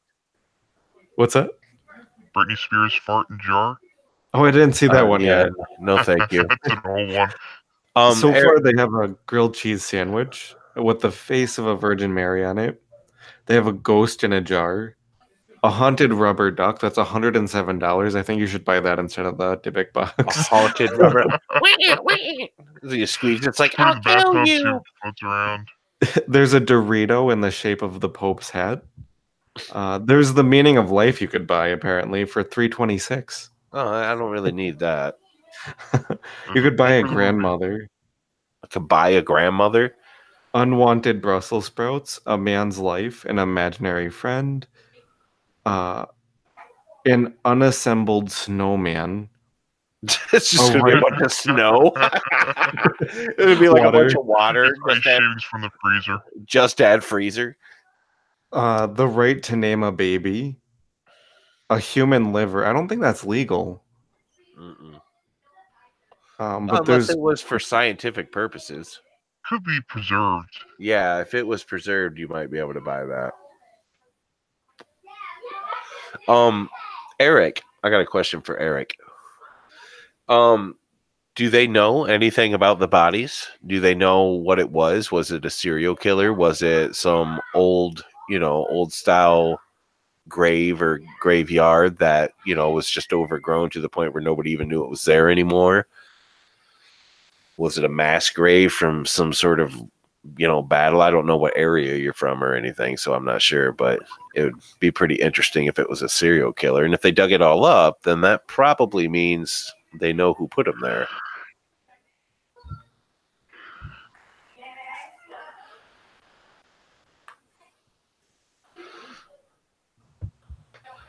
Yeah, I don't know about that haunted rubber ducky. I wouldn't mind getting like one of those really creepy style, like old dolls, though. That'd be kind of cool.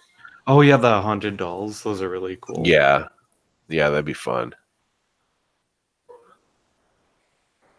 But yeah, I do totally want to get some haunted stuff because that sort of stuff, it doesn't bother me. It intrigues me. I go closer to it. I don't get scared.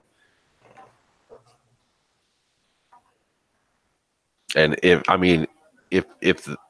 it got really bad for whatever reason, say there was some crazy poltergeist crap going on where shit's flying around my room behind me during a live stream or something like that, I could just, I know exorcisms and things like that. I can cleanse the place.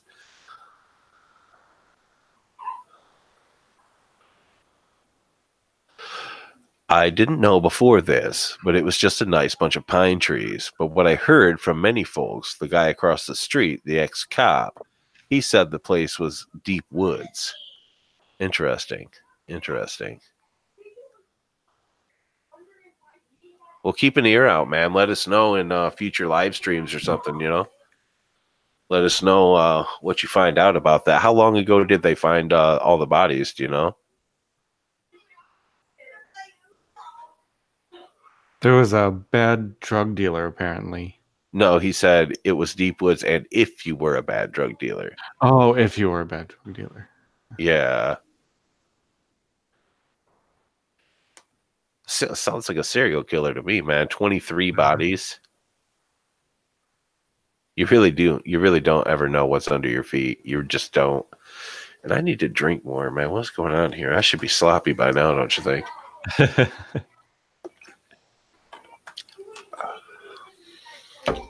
Yeah, I've been working on a video about a murder, and it just surprises me. Like, you're so desensitized by movies and stuff that it doesn't seem like it could happen in real life, and it really can. Oh, yeah, for sure. For sure. No doubt about that.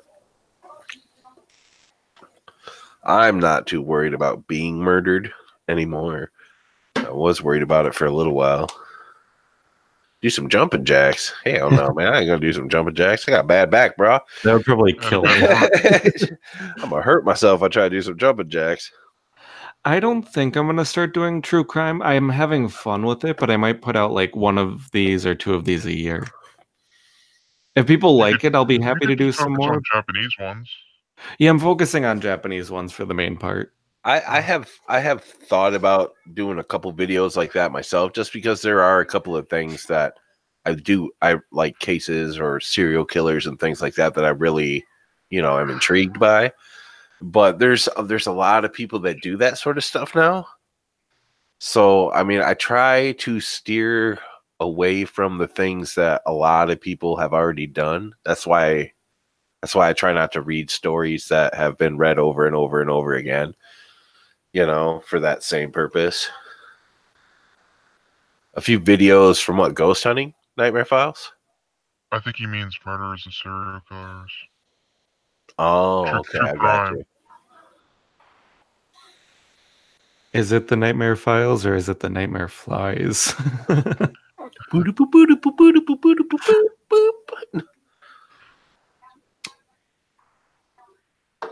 true crime. That's not a bad idea. I guess, I mean, I'm sure I could do some true crime stuff from around where I know that literally right down this main road that's like right out this way from me, McCain Road, down the road here, there was a dead prostitute found years ago that supposedly, now I cannot confirm nor deny these things, but one of my cousins from years ago was into some bad stuff, I'll say. And good night, Haley. Have a good night, Haley. Yeah, I love you, Haley, and I hope you sleep well. Hey, Haley. Apparently, Eric Pug used to live in Burbank. That's a really nice area. But there is probably a lot of true crimes that happened in this area. Well, like the Los Angeles area.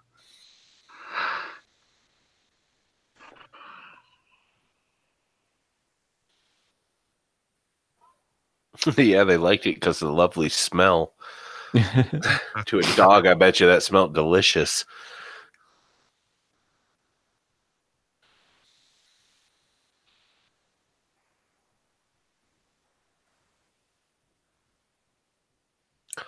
But yeah, they found a body down the road in the woods, and a guy walking his dog, oddly enough.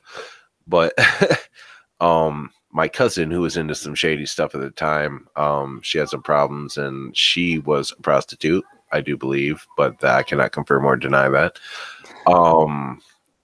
But word has it that she had claimed that she actually was supposed to be the one that went that day, and she let the other girl go, and that girl ended up dead. Yeah. That's so scary. Yeah. And I'm not sure why. My uncle was murdered, but that was just, the guy was crazy. You know what I mean? The guy ended up going to a mental hospital for like 8 years, and then they let him out. Have a good night, Haley. Night, Haley. Thanks for staying up and hanging out with us. Yeah, Haley, you're gonna be so tired tomorrow. Now I'm gonna miss out. It's New Year's though, so does she have work off? Well, no, you got to remember that it is 3:20 in the morning for Haley right now. Oh yeah. Yeah, we already celebrated the New Year's and together earlier at like 7. You know, she's gonna be so tired tomorrow. Yeah, Happy New Year to everybody. We got hour and 40 minutes to go. Let's do this. Got this. I have quite a while to go. Oh yeah, Johnny, he's got like 10 years to go still. It's 7:21 right the logic behind that statement. Maximum effort. Hey, it's Devil Jack. Jack, you want to join us in here, brother? You better answer me, Jack. I swear to God. We're waiting.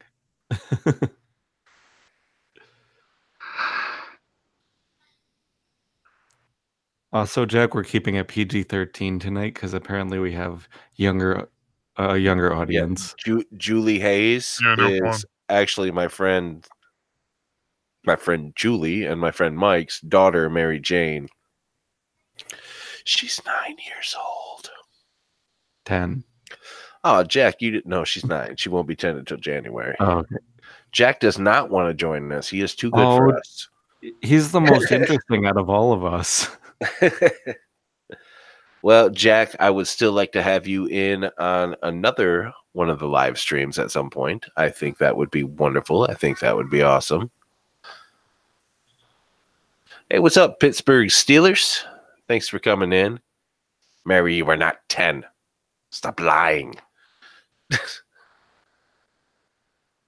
You still got 21 days. I'm not too big into sports, but I do like the Steelers. Yeah, I don't watch sports at all, but whatever. You don't have to like sports to like What spooky sport stuff. is Steelers? Huh? I'm not even What sure. sport's the Steelers? Football. Football, right? That's what I was thinking, but Zane is busy watching a Star Wars marathon. Oh, I'm wearing a Star Wars shirt right now.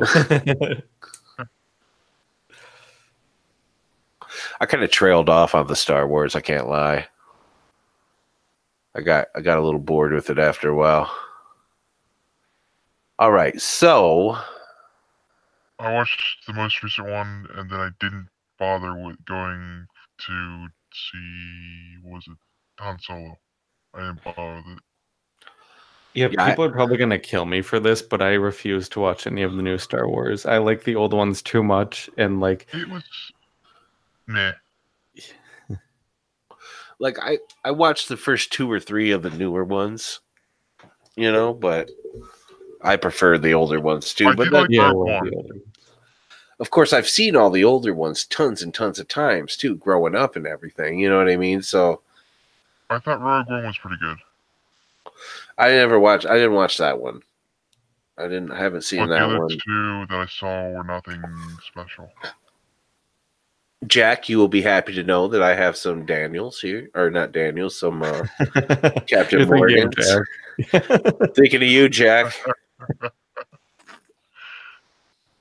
And I had some Malibu rum, so I was thinking of Jack when I bought that too. I think of Jack every time at the grocery store I see Hungry Jack pancake mix.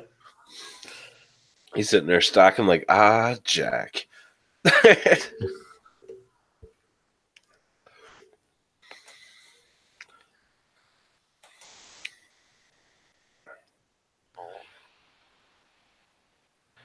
So if you have any stories that are PG-13 that you want to start reading, that'll give me some time to grab another drink. Yeah, you go for it, man. I don't have any lined up, but I can probably find some. Let me go to. I'll hang out till you find some, and then I'll put my video off for a minute. Yeah, I'm just gonna go to this creepypasta list here and work from there.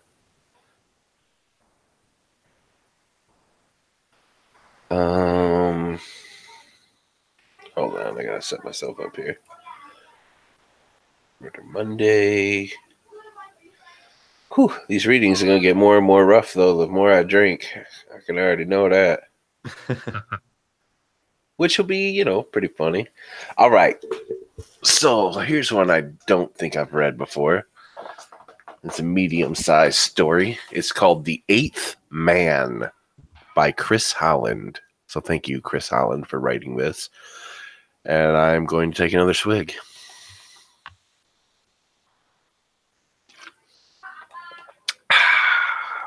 Here we go. I was so excited.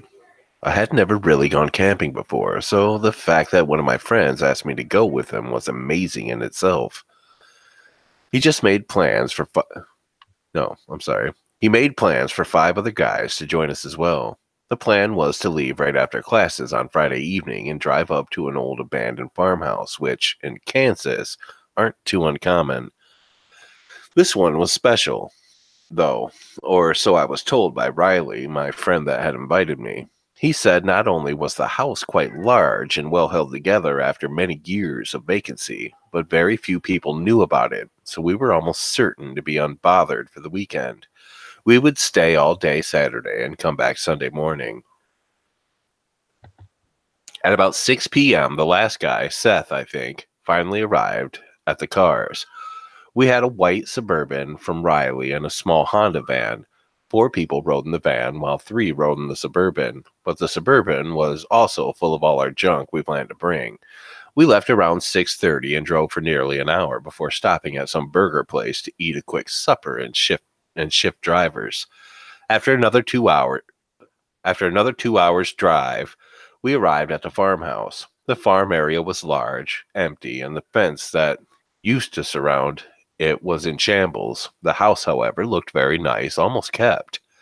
After unpacking most of our things and laying out blankets on the bed frames still in the house, someone suggested we turn in early so we could go fishing in the morning. Not being a late night person, I was fine with the idea, and after some work, I got everyone else to agree with me. There were only 3 beds in each of the 2 rooms, so me, Riley, and some other guy I'd never met shared one room. The 3 other guys shared the other. A guy named Roy decided to take the torn-up couch downstairs. I had a bit of trouble falling asleep.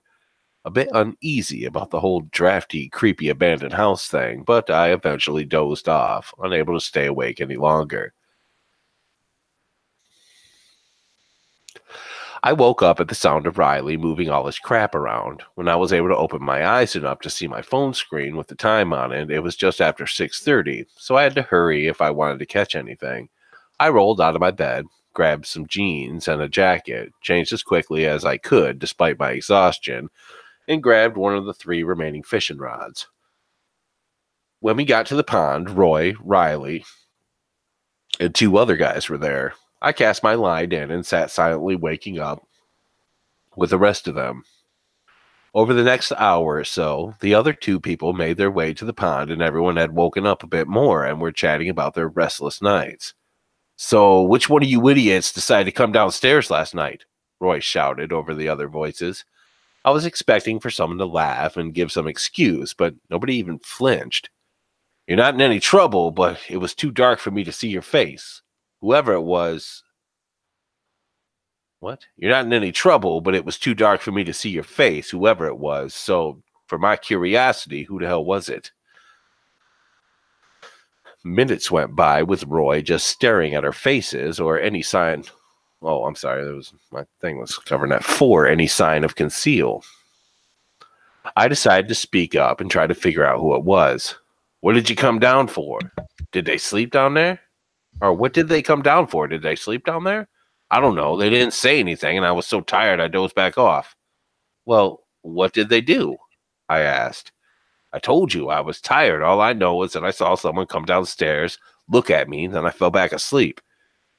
In fear of getting hit, I held back further questions.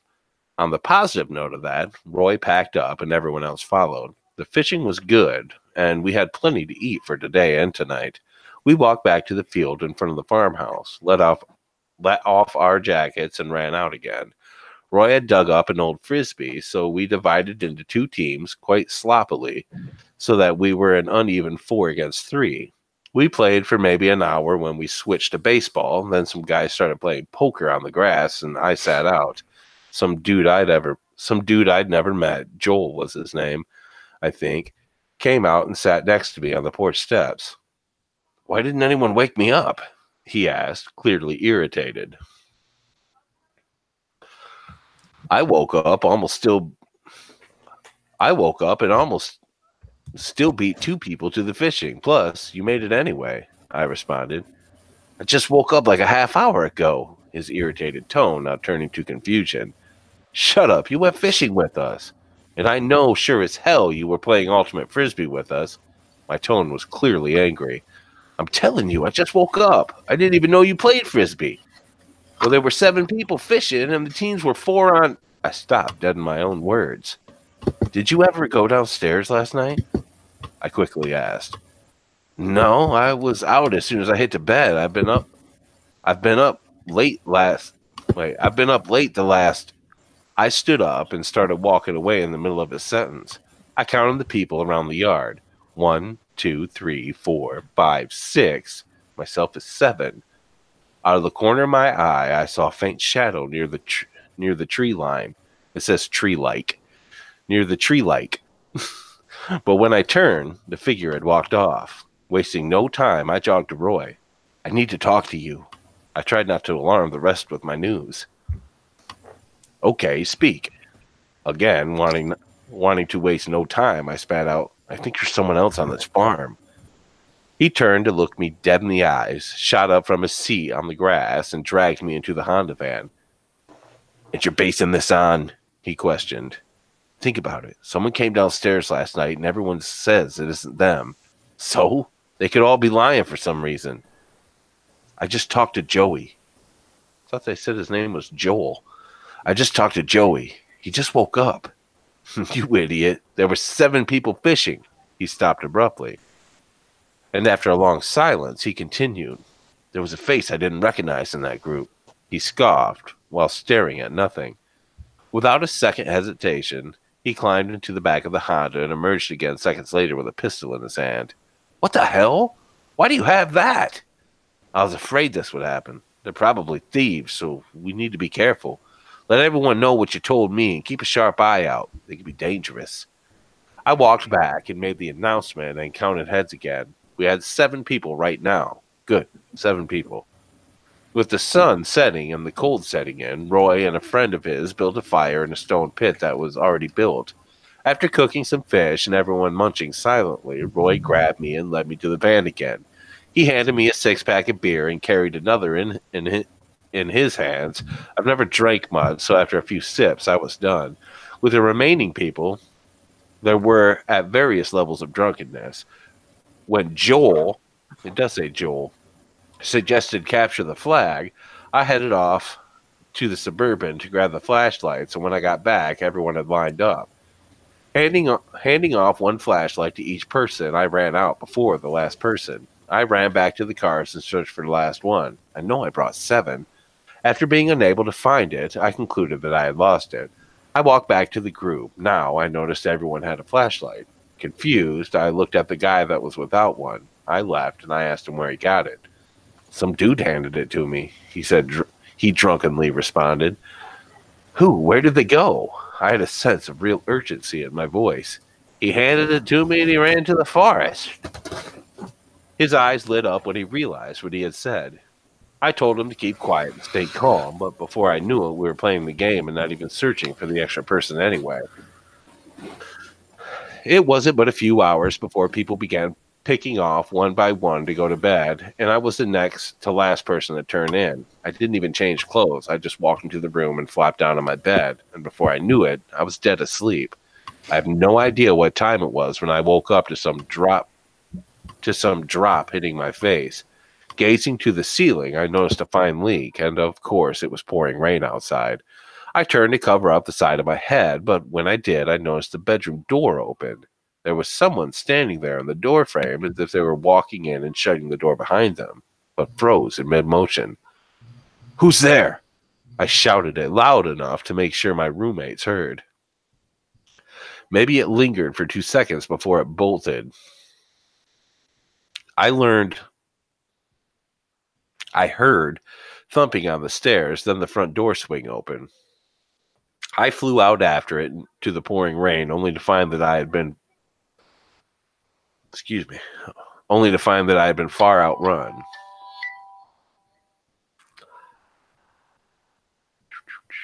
I headed back in, shivering, not only because of the cold and bolted. I headed back in, shivering, not only because of the cold, and bolted the front door shut. Everyone stared at me.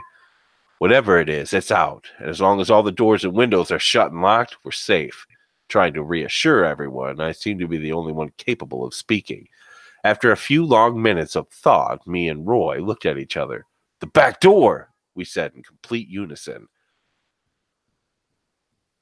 We ran to the kitchen, but only it time to hear it slam shut. Now we didn't know where it was. It was only a few short seconds of staring when a scream came from the second bedroom upstairs. I was the first one up and froze at the doorway. It was leaning over Joel. It turned and saw me and lunged out the window. Roy darted past me and to Joel, laying lifeless on the bed, blood dripping from his throat. I ran to Seth, who was completely curled up in the corner, still screaming. I finally got him to shut up in time to hear Roy, "We need to leave, now!" No one wasted any time at that, and everyone ran into the vehicle, scattered and frantic. I got in the car, along with Riley and Roy. A scream came from the house, and Roy immediately ran out and back to the house, gun drawn. I scooted to the driver's seat and stared out the window. After minutes, I heard 3 gunshots, and I saw someone running right towards the Suburban.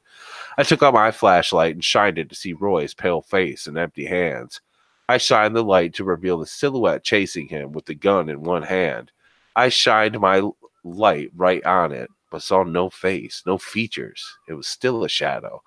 When it saw the light, it turned to me and began running at me. I slammed my foot on the brake and the car ground. What? I slammed my foot on the brake and the car ground to speed. After 10 minutes of driving in the dark, rainy fog, me and Riley, now the only ones in the Suburban, we stopped at the freeway. Riley wanted to keep going, but I was driving and elected to wait for 5 minutes for them to come up. Minutes went by and I grew more anxious and almost left just before I saw a pair of headlights in the distance from my mirrors. It was definitely the van, and it was speeding right to us.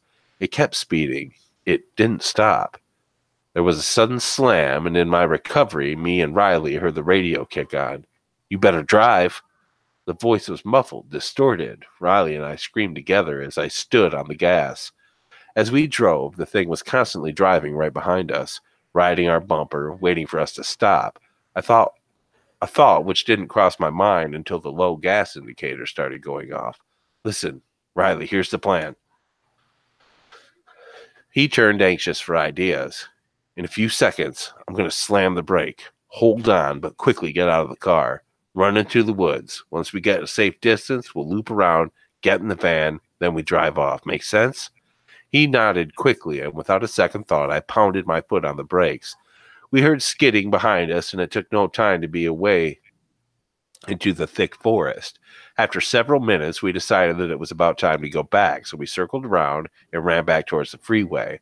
When we arrived, both vehicles had doors all open and no signs of the I think it's supposed to be creature, had been chasing us. We got in the van, shut the doors, and began driving fast away from that horrible place.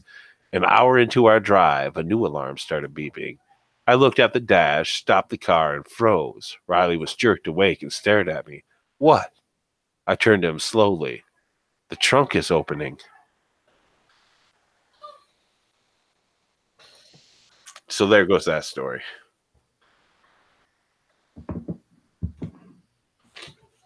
Oh, it's Reapers Live. Yeah. Just noticed that. So what'd you guys think about that story? It was good. It was really good. Wasn't too bad. There was a couple of confusing things, like he slammed his foot on the brake and the car sped up or something. That didn't make any sense. And then there was a couple of, "What's up, Mr. Bloom? Thanks for stopping in." Bloom. Hey, Jesus, what up, dude? Jesus is my roommate's son. Jesus there, Flores. Jesus Flores. But yeah, that story, it was okay. It was a little there was a couple of parts in there that I was like, you know what I mean? Like I don't understand why they took off and left a friend, because like so the dude's running up, the friend, Roy or whatever his name is, right? He's running up to the Suburban. Dude's flashing a flashlight. Now there's somebody chasing him. He flashes that guy, and the dude behind him starts running towards him, but Roy was already running towards the Suburban. So why didn't they just wait for Roy to get into Suburban? They just took off and left him there? Like, that's shady. Sacrifice. Yeah, they were cowards, but I mean, I assumed Roy was already pretty much there. You know? I don't know. It was an alright story though. It wasn't horrible. I've read way worse. You know, on these live streams, I've read way worse. There was one pretty bad one that was a few weeks ago, I think. Yeah, there's been a couple really bad ones where I'm just like, what? Like, really? What the hell is even going on here? When I went to go get my champagne while you were reading, I forgot that champagne bottles like did this really loud pop when you like open them up. So that gave me a heart attack. So I'm still shaking from that. Well, good. Murder Monday is supposed to scare you.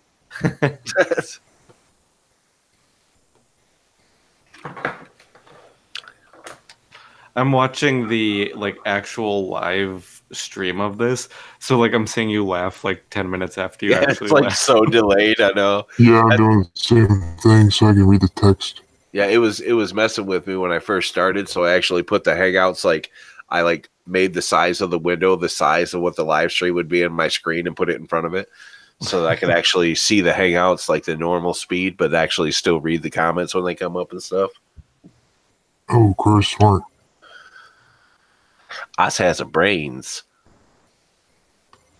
Crow, did you see I have graced you with my privilege once aging?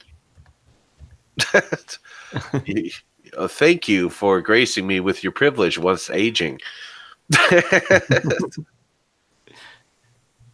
Oh, I think Eric Pug had a question a while back. Is that they true? were saying that they were feeling uncomfortable. NJ. Oh, for me, I guess I have a Japanese friend who's amazing, but even though they're learning Japanese, they're feeling more and more self-conscious, and I don't think that goes away. I still get self-conscious. I'm self-conscious of my English, yet alone my Japanese. So I don't think that ever really goes away. But just have fun as much as you can. That's the important part. Whenever I make my videos, I'm like, oh my gosh, I hope I'm not mispronouncing anything. Oh, see, Eric Pug, I do all kinds of voices though. That's how I read is I do all kinds of voice acting in my stories. That's just what I do. So I'm sorry if you prefer if I would just read it in a normal voice, but I just do the voice acting because that's fun to me. So I do what I find is fun to me because I like voice acting. Yeah, and there's some stories that will have just one person, one voice, and then there will be some with multiple. So it's a good mix. Yeah, sometimes I'll just read it straight through in my own voice. It depends on the story. Very much depends on the story. Eric Pug is saying that he called his friend Chan and she warmed up, and that's probably when you're learning Japanese, you learn the most formal version first. So if you're always using formal with people you want to be friends with, it's very off-putting. It's sort of like you're telling them "Oh, I like you, but I want to keep a distance." And the informal Japanese is much harder than the formal Japanese, so that's probably why she felt a little bit uncomfortable. Now, correct me if I'm wrong, but isn't sama is almost like a term of absolute respect of a teacher or something almost, isn't it? Well, teacher they use sensei, and it's Yeah, true sensei. Yeah. anything else besides that, doctors as well. But sama is what they use for customers. They'll use it for lords and really higher up people. If you're really respecting someone, use sama. But it would be weird on a day-to-day basis calling someone that unless they're your customer. All right. Well, yeah, and a customer is because you need to suck up to them, right? Exactly. Yeah. Alrighty. So I don't have any other stories lined up, but we still got a good hour and 15 minutes before it hits the 12 o'clock mark for me. So I'm not going to read another story just yet, but I am going to find another story. So you guys can go ahead and talk. I'll still talk and everything.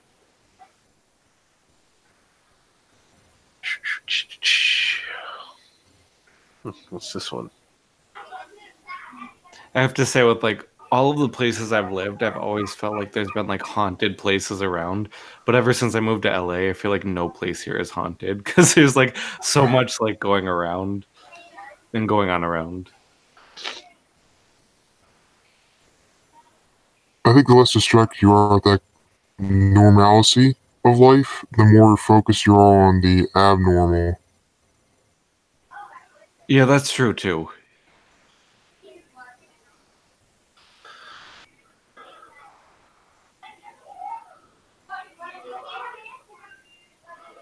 Okay, I found the next story I think I'll read. But it won't be just yet.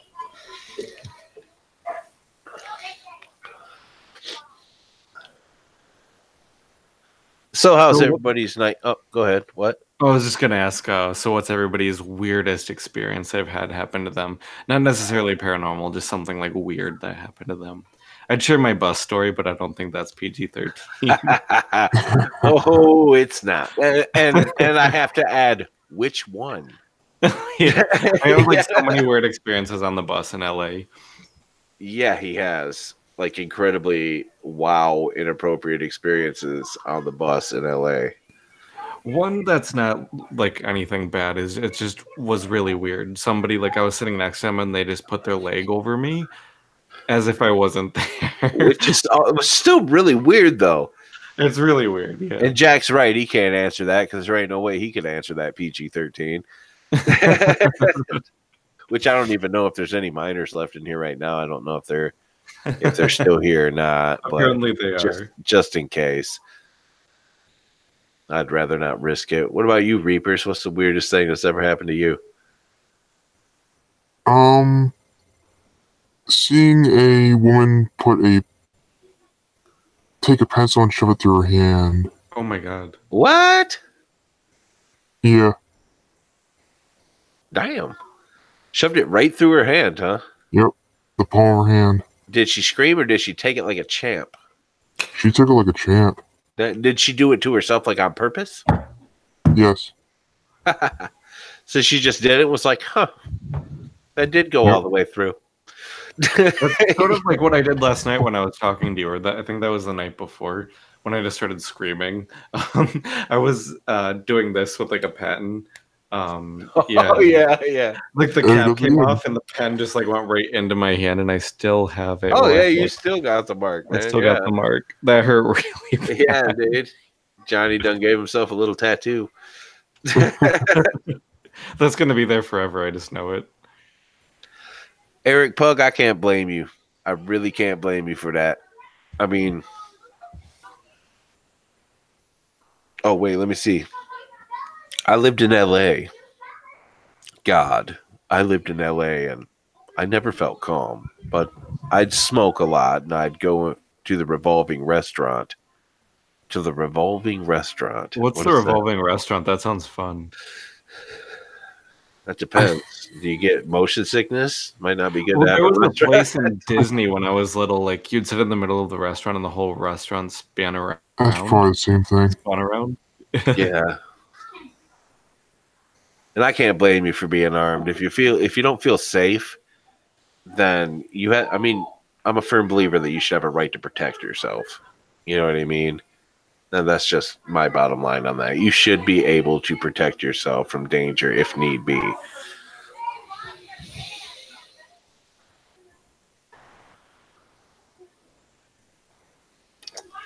I've never heard of the revolving restaurant.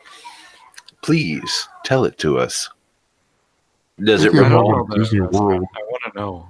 Yeah, does it like revolve around? Is it like a circular restaurant that turns? Isn't it on a tower? It was like the Blade Runner. I'm gonna look this up too, so I can kind of get a good visual. Hanfong. I don't know what that says. What does that say? Hanfong. Is that the name of the place? Or is that the name of the one in Blade Runner?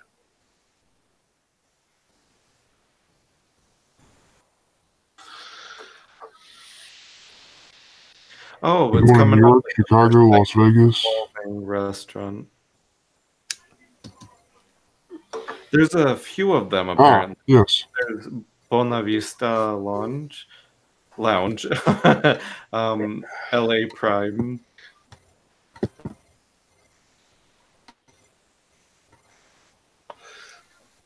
So, Jack, what are you doing tonight, man? I know you ain't at home, are you? You partying, right?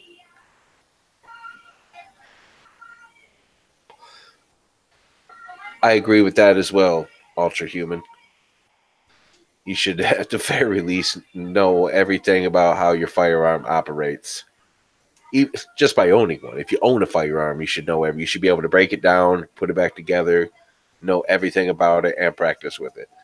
That's what I really liked about Japan is that they really made sure, one, you were sane, and two, you knew how to use it before you could even buy it. Yeah. And that's, I mean, I do, like, I think that it should be on the person to learn. You know what I mean? Because like that's what I do. I go out. I haven't had any formal training with mine, but I go out. I shoot with it. I take it down. I clean it up. I put it back together. I've done that quite a few times. Broken it down, put it back together, just so I knew how to do it. You know. Okay, so I think I found the revolving restaurant. I don't know if I could share my like phone screen on here, I but don't it think looks so. like it revolves. Oh, you might be able to see like that. It revolves like around the top of a building. Oh, you know what? I've seen a show with that in there. I think that they talked That's about it. pretty awesome. Is it expensive? Or at some Does point, anyone- didn't somebody get caught in that and die or something like that? So they had to like change it Oh, somehow or geez. something like Wow. that. I thought I heard something got some. Well, it comes up in search, yes. Yeah, some kid died or something. Some kid got stuck in there and died or something like that. Crushed to death. Yeah. 5-year-old boy. Yep. Ooh, Yep. That's what I remember. That's what I heard about. that's really sad. Yeah, that sucks. Because he was probably just looking out the window, you know what I mean? Trying to keep an eye on it. I lived in LA from the time I was 3 until I was 9. It was fine as a kid. We just lived in a pretty alright neighborhood. Oh, is it cheap? It's cheaply built? Oh, that's good. Oh, I was asking if it was expensive because I want to check it All out. right, all right. Is it in downtown LA? Because I don't go there too often. That's like a very sketchy area. A lot of stuff is there, but like I went there once and I got approached by so many creepy people.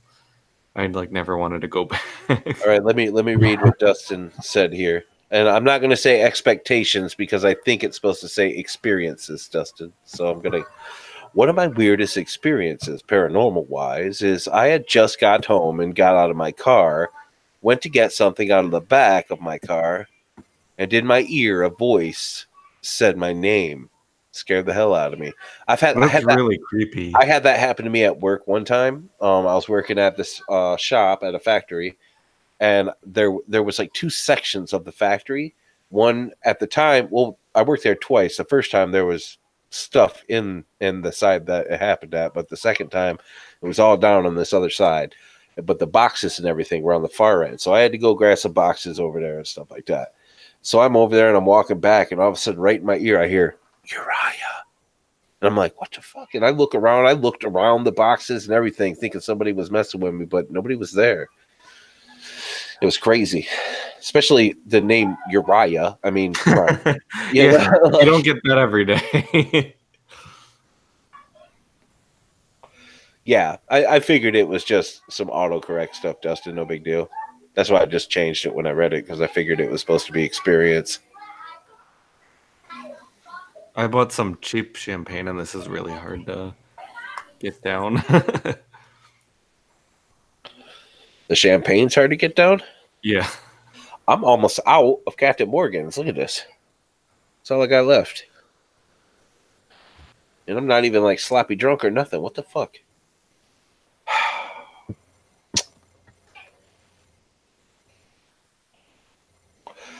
Couldn't afford anything more. This is all I usually drink, though, is about a pint's worth. Jack, you just want to get me drunk so you can try to take advantage of me. I ain't stupid.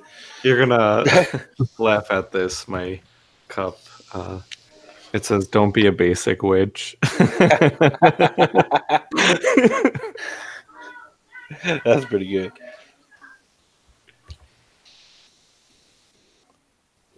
Yeah, I couldn't get any of that fancy stuff that Jack drinks, like the different flavored ones and stuff, because they didn't have them at the little place.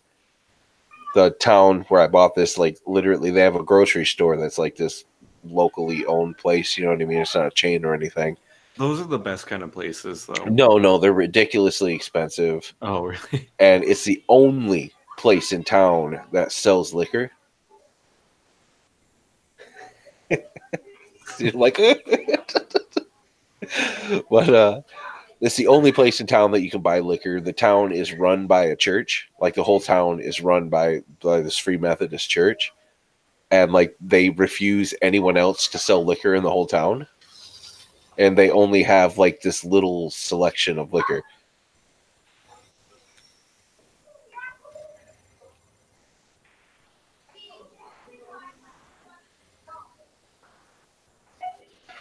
You were wearing your Japanese Joy Division shirt, and someone in the grocery store stopped you. I'm kind of curious what a Joy Division shirt Yeah, is. I'm not sure what the Joy Division is. Weird experiences. This is Ultra Human. My brother and I were just talking about how we both had dreams as kids that had this certain sound quality. Like everything was telling at us. What do you mean by telling at us? Like,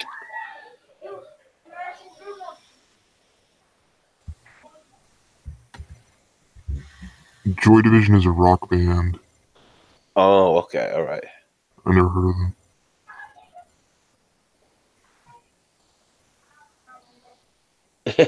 Legend has it Eric Pug is still in that grocery store even to this day. Oh, it's an 80s band. Okay. I live in Michigan, Ultra Human. How about yourself? Ooh, we got about an hour left to go here, peoples. Till it's 2019 for me. And then Johnny can be comfortable knowing that the world didn't explode. Like everything was yelling at you. Okay, I got you. My bad. Well, I mean, I guess I just read it the way it said it, but that's, yeah. So the weird thing is the weird thing is we started to hear things like that when we were awake. Oh, that is weird. I'm sorry. What'd you say, Reapers? I wonder if there's any doomsday cults this year. Oh, I'm sure there is. There usually is. Why wouldn't there be? Why would this year be any different? You know what I mean?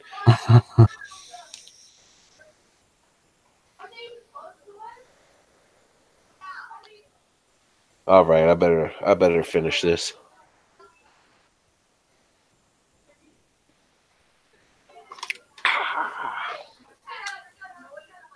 Empty.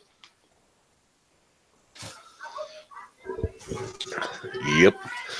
Oh, you from Oregon, huh? All the way across the map from me.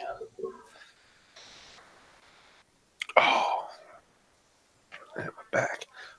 I apologize if anyone heard that. And I still do got some booze in my cup here. This is not all booze, though.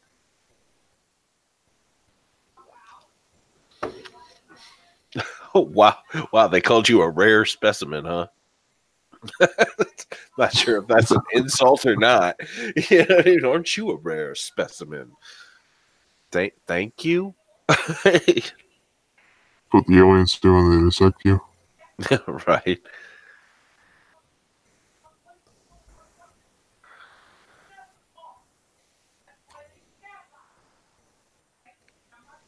Somebody getting cussed out there.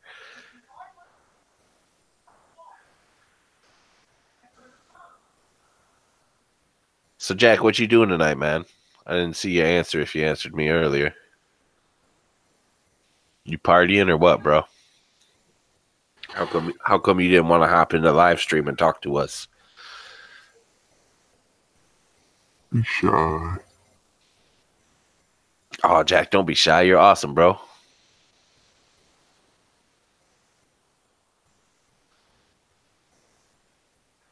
Oh, man, you was looking for some tater tots. Man, I like tater tots.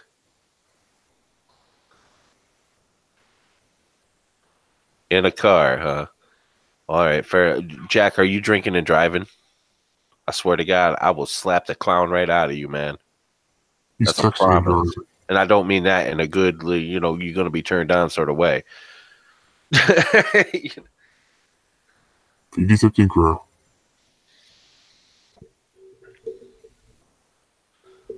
But I hope you had a good time at the party.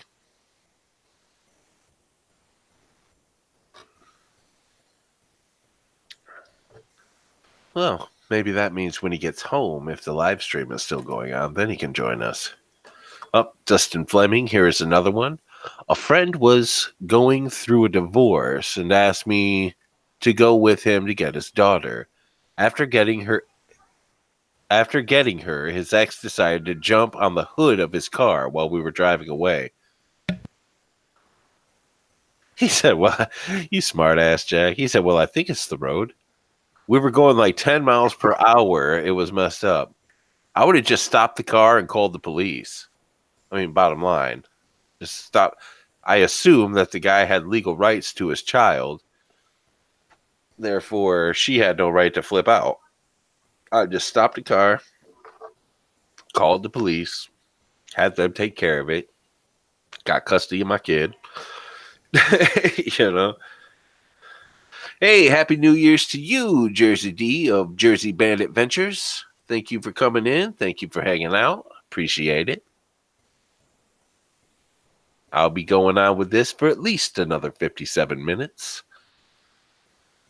Because I wanted to bring in the new year with you guys.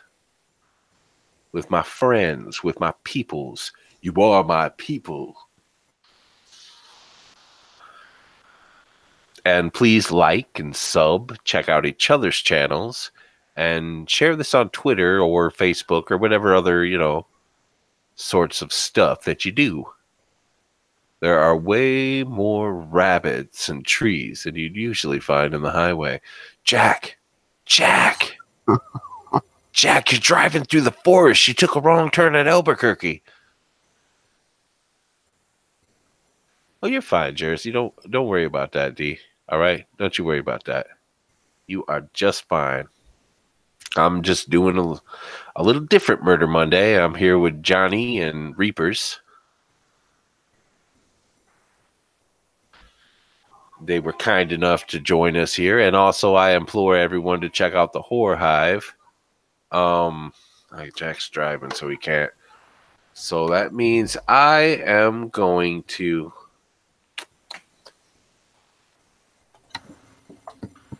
I will post the Horror Hive's page. Do what you're told. Copy.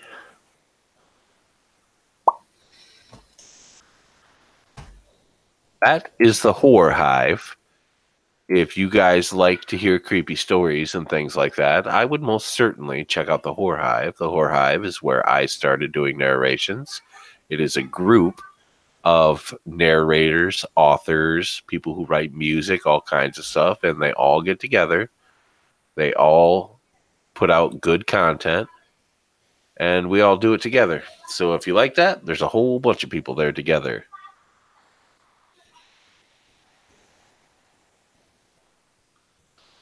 Oh, thank you. Thank you for liking my background there, Emily. I appreciate that.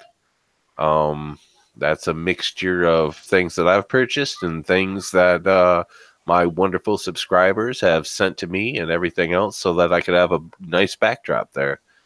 I think the crow acting is new. What? I think the crow acting is new since I've last seen it. Yep, I got that one not too long ago, and so I got a little poster like right there that's actually, it's like a raven or a crow sitting on a branch and stuff like that. You can't really see what it is though. But and I got another poster, but it's like around the corner here because I didn't have any real room to put it. Yeah, Jersey been subbed. That's good. I appreciate that, Jersey. But yeah, I tried. It used to be just all blank background and extremely boring, and I was like, man, I gotta do something about that. And then a particular friend of mine on Twitter decided that she would send me lots and lots of gifts to help me get a good backdrop there, which is totally awesome because I got quite a few cool things now. So, yeah, I went out in the woods and got my tree. I'd chop it down and all that. But I guess I will find or I guess I already found another story to read, didn't I? Let me see how long this one is. Let me scan. Okay, I'll read this story real quick. I Then think we'll- while you read that, I'm gonna head out for the night. But it was so much fun hanging all with right, you man. guys. All right, dude. You have a good one and happy New Have a Year, good Johnny. night. Happy New Year. Bye. See you guys. See ya. All right. So this one is called Apartment 7, written by The Darkness. Hello, my name is Alex. To describe my life first and foremost, it sucks. Today, on my terrible job as a demolition inspector, I get to go out and examine this old apartment complex, Birchwood, that has been abandoned for a year or two. You can imagine how fun it is. I wake up around noon in an apartment of my own. I start off my day waking up to this annoying old alarm clock. Beep, beep, beep. Then I go to the door of my small bedroom. My room has a computer desk in the corner, and the walls are an ugly tan color. My computer screen flashes, alerting me that I have an email. It's from a restricted address that I don't know, and it says dead before dawn. Probably a group of kids prank mailing me. I go downstairs, have a quick brunch of cereal and toast, and leave the apartment complex. I get in my SUV, a CRV, and start the half an hour drive to work to meet the only decent human being I know. It's my work partner, Zach. He's around 23 and is kind to everyone he meets. He's short, has brown eyes, and dirty blonde hair. Working with him makes my job a lot better. As soon as I walk up to him, he greets me with a smile. Hey, Zach, I say. Sup? Did you hear about why the Birchwood apartment complex got shut down? No, how'd it happen? He gives me a smile, the kind someone gives when they think what they're saying is funny. Numerous disappearances, supposedly by creature sorts. What? I think it's just an excuse because they ran out of money. After talking for a while, our boss, who is a major jerk, walks up and says in a lecturing tone, "Get moving, idiots! You don't have all day." We get in our old company-owned truck and head towards the Birchwood apartment complex, ready to work the day away together.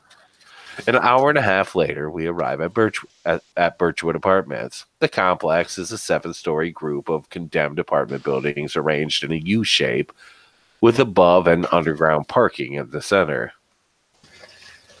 Looks kind of scary, don't it? I said to Zach. I said Jack.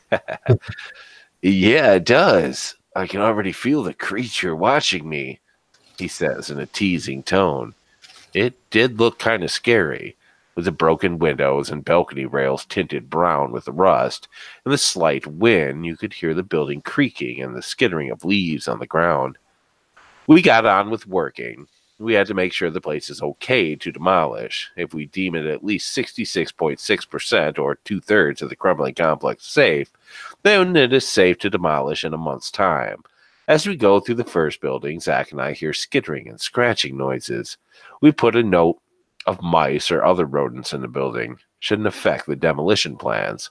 All of the first building is deemed safe by regulation standards. No toxic or flammable fluids or materials, loose metal, cadavers, etc. As we progress through the second building, the sound begins to pick up.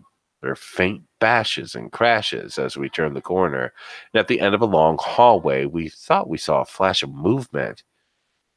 You see that? I asked Zach. Yeah, it was probably just a raccoon. No need to panic. We need to hurry, though. The sun sets at 8:30-ish, and it's 7 already, he says with a rushing tone.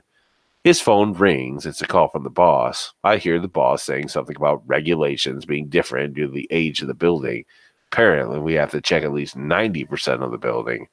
Zach and I decided to split up to cover more ground and try and fish our job before I think it's supposed to say finish, and try to finish our job before nightfall. You get the top half of the third building. I'll get the bottom. Meet me in the middle of the fourth floor, and when you finish your portion, Zach says. I go my separate way to check the last building. Same room after room with the single bedroom, small bedroom, and closet. So boring. I'm halfway down the fourth floor, checking the last room, apartment 7. The air feels thicker in this room, as if it was full of gas of some type.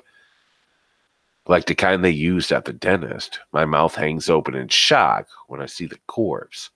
Its bones are the only things left. The bones are scattered and scratched. The wall behind the corpse, it spattered in what? The wall behind the corpse, the wall behind the corpse was spattered in dark, dried blood. I picked up my walkie to call Zach, but I feel so tired, as if I couldn't move another inch. I see the bed in the corner and think, what a nice place to rest for a while. I'm asleep before my head hits the moth-eaten pillow. I awake to a blood-curdling scream. It sounds as if it was in the hallway right outside the door. I begin to realize through my muddled and confused mind that Zach, my best and near only friend, would be standing in that spot. He was also the only other person in the complex. As I slowly comprehend this, the door slowly creaks open. Squeak. There's a skittering sound in the darkness. I feel as if I'm being watched. I pull my flashlight out and turn it on. My heart almost stops. At the foot of my bed, there is a horrifying creature. The creature has a thin, skeletal frame with tan, tightly stretched skin. Its eyes are crystalline black, and its claws are sharp and gleaming red, splattered with crimson blood. Zach's blood. It climbed into my bed. It opens its large maw and clacks its sharp teeth. I know this is the end. Its large hand closes tightly around my throat, and I black out. I wake up. The sky is streaked with hints of pink and orange. It's right before dawn. The time where the world is silent. The birds and squirrels are just beginning to wake up. I'm lying in a pool of shining blood. I look for the source of the intense bleeding. It's a gaping hole in my chest. I can see my rib cage in the faint light before dawn. I feel strangely peaceful, and I don't question the fact that I'm on the roof. I feel no pain, despite the extent of my injuries. I hear skittering behind me, and I know I'll be dead before dawn. What'd you think about it, Reapers? I thought the end was good. Good. I thought it was all right. I like how it was almost rich. What? It had a few inconsistencies. Yeah, but that's almost kind of to be expected, honestly. You know what I mean? There's a few things when there's almost every story has a mistake somewhere in it that I've read. Not always. Are you picking your lack of nose on camera? No. On camera. Come on. But oh, hold on. Let me read what Dustin just said here. So, Crow, true story. One of my clients where I work gave me a great compliment. They said my beard looked as good as yours, which is not true. Yours is way better. First of all, how did your customer know what my beard looked like? So, second of all, good job on your beard. Wait, what gunshot? Did you just hear a gunshot, Eric Pug? So, but anyways, so I liked how the story was almost written in a way that it was supposed to be narrated. I did enjoy that because it's, as a narrator, a lot of times a story is written to be read. Like they'll say, I'm writing this down now because blah, blah, blah. You know what I mean? That's very common when you're reading that. They'll take the time to say that they're writing this down because of this and that. So I do enjoy it when it's not written like that. because I prefer stories that are not necessarily like that, unless it's maybe a journal entry story or something like that, you know, where you know it's written the whole time. But other than that, it was an all right story. It wasn't too bad. They didn't explain why the dude fell asleep. I would have liked to known why the guy fell asleep. Also, I didn't quite understand why it was already dark out and Zach there was still just looking for the dude. You would think he would have called some other people in when the guy just didn't show up or didn't answer his walkie-talkie or whatever. You know?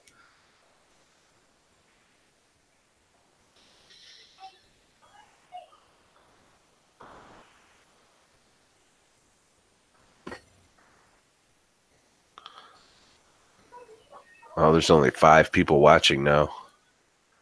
Everybody left while I was reading the story, Reapers. Oh, I'm sorry, bro. That's all right. It's cool. It's getting close to midnight. You know what I mean? It's closing in. Jack. It's closing in on midnight, man. I can't fault anyone for that. It's New Year's Eve. You know what I mean? People want to spend their time with their friends and all that good stuff, you know? Hear that depressing song? Yeah, maybe I'm not drunk enough for him. Even though I got a buzz on now. I got a buzz going on now. Oh, and Johnny was right. The multiplier effect is when you drink alcohol and take medicine together, it multiplies the effects of the medicine. Oh. Huh. My heart's still beating at a good rate, so. Of course, I'm not shit-faced drunk either, so, you know. Are you not supposed to drink at all? They told me this drug may impair the ability to operate a vehicle, vessel, or machinery. Use with care until you become familiar with its effects. Oh, I guess it doesn't say on the bottle here, don't drink. But I thought the doctor told me. Well, I thought the doctor told me not to drink. But or I read somewhere or something like that. I'm pretty confident that I read somewhere Just that so you're I too shouldn't drunk to remember. drink. Yeah, I'm too drunk to remember why I shouldn't drink, so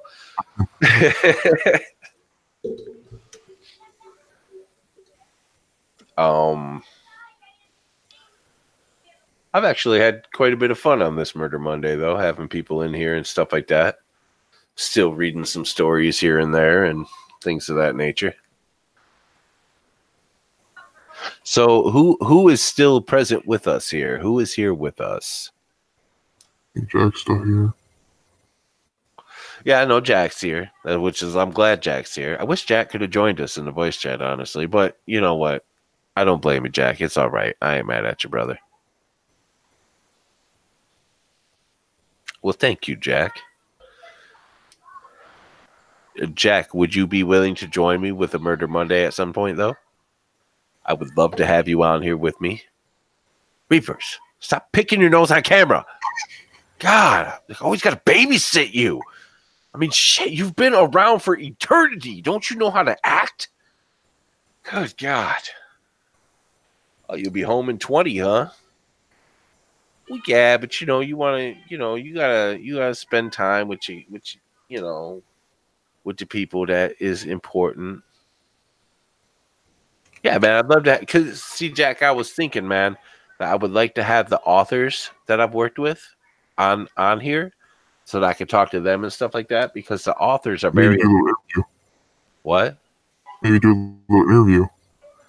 Yeah, well, kind of an interview. With Jack, it'd just be more like hanging out and talking to him about it too at the same time, because me and Jack are friends. But like, Brad Drag V, I'd have to talk to Ren Ryder. I don't know how well Ren Ryder speaks English because I've never actually spoken to him. I'm fairly confident he's from Germany because most of his stories are based in Germany. But I wouldn't mind having him on there either, and then a couple other random authors that I've worked with and stuff like that. Maybe I invite the Crowflies on here because he writes for my channel a lot recently. But yeah, no, I'd like to get the authors on here and stuff like that because you guys are like the brains of this, without your guys' stories, I wouldn't have as much content, or before I started writing, I wouldn't have any content. So, and especially you, Jack, since I've read damn near every single one of your stories, so, and I suspect that pretty soon I'll have another Devil Jack story to narrate pretty soon. Not just yet, but soon. Isn't that right, Jack? Isn't that right? Yeah, Dustin. You drinking now, Dustin? You home? You home now, right? Oh, man. Or no. I can't take the headphones off just yet. I still got Reapa's in here with me. Even though he's so busy picking his freaking nose. Whoa, whoa, whoa. Watch it, buddy. What you drinking on there, Dustin?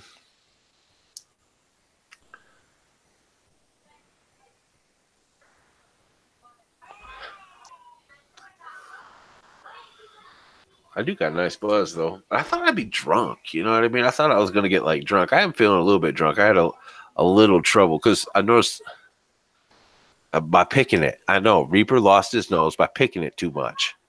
By picking it too much. Too much. There's only so many boogers in there, man. Once you get it all clean and it's clear, you don't need to keep digging, Reapers.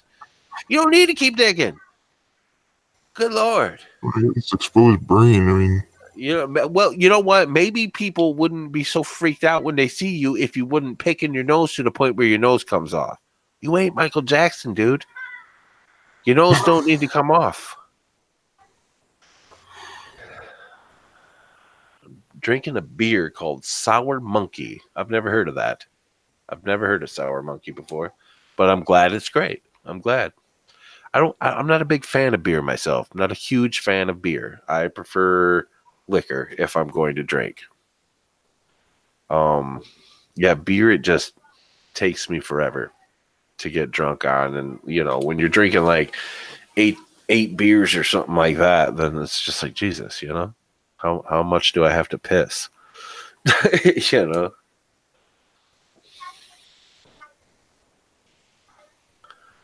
Well, guys, we have 36 minutes on the East Coast here until it is 12 o'clock. Bring in the new year. You guys, I'm sure, will probably hear a nice little roar of cheers from my party guests that aren't my party guests, but they're here. Which I don't mind. They're all, I think, as far as I know, at least, I haven't looked out there since I started this, but as far as I know, everyone here is people that I know. And like my friend Mike, Reapers. what? Are you picking your nose again? My eye socket. You're picking your eye socket? What?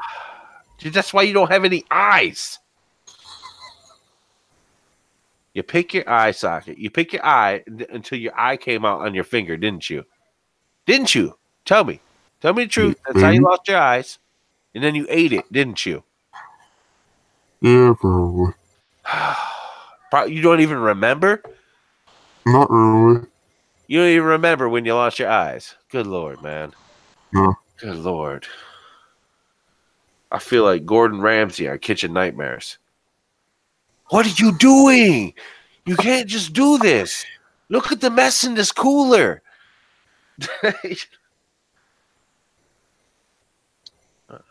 Neither am I, but my sister got it for me, and I'm all out of whiskey. This beer is strong, though. It got the alcohol content of like 2.5 beers. Oh, that's good at least. Yeah, Devil Jack. Celebrating. Did you have fun at the party, though, Jack? Did you at least have fun at the party you were at? Yeah, eating everybody else's food. God, my That's the best part. My eyeball's on fire. See, thanks, Reapers. You picked your eye socket. Now my eye hurts. Thank you so much for that. I know what you're doing. Hey, what up, Drac?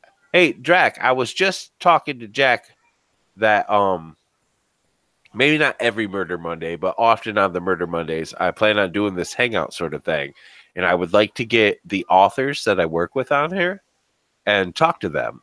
You know what I mean? And since you are also an author that I often work with, I would like to ask you if you'd like to join me on here sometime.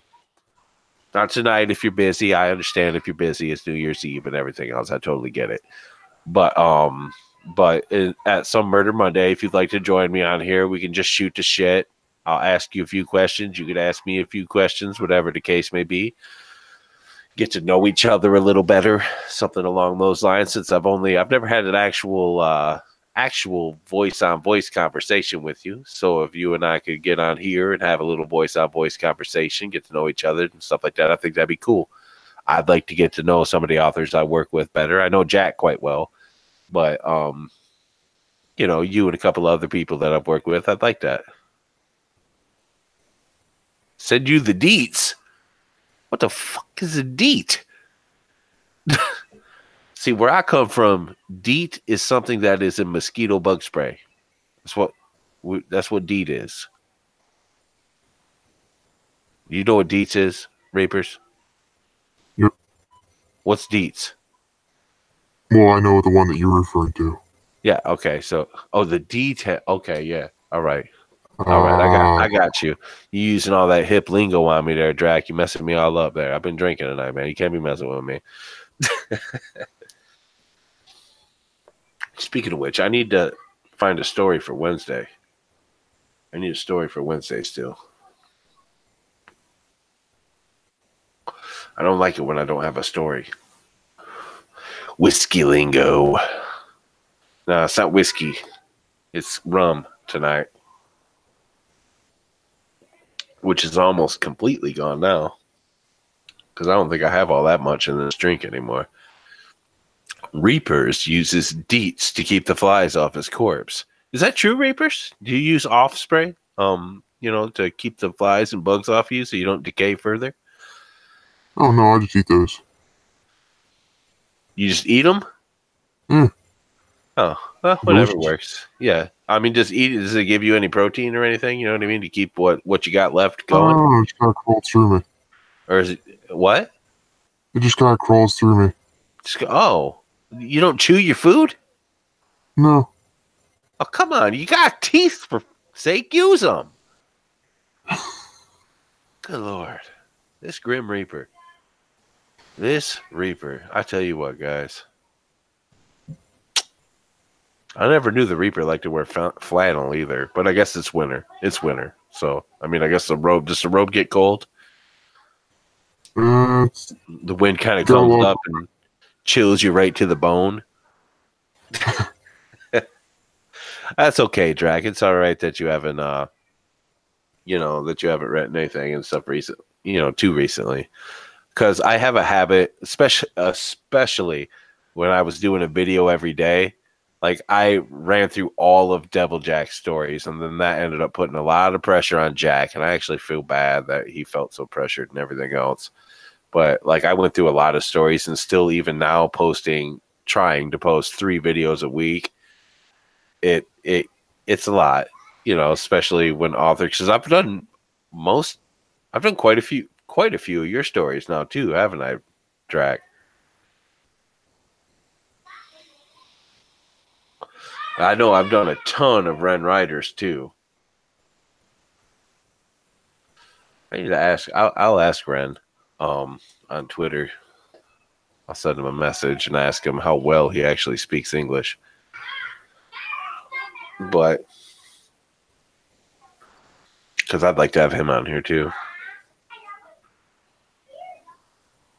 But yeah, Drac, you can talk if you want to. You can talk about the things that you sent me the emails about and stuff like that. Talk about your future plans and all that stuff. Tell my subs a little about yourself. You know what I mean? Because I want to know more about the people I work with. And not only that, but I mean, I feel like maybe, the people that enjoy the content would also like to know a little bit more about you. You know what I mean? So I think that stuff would be cool.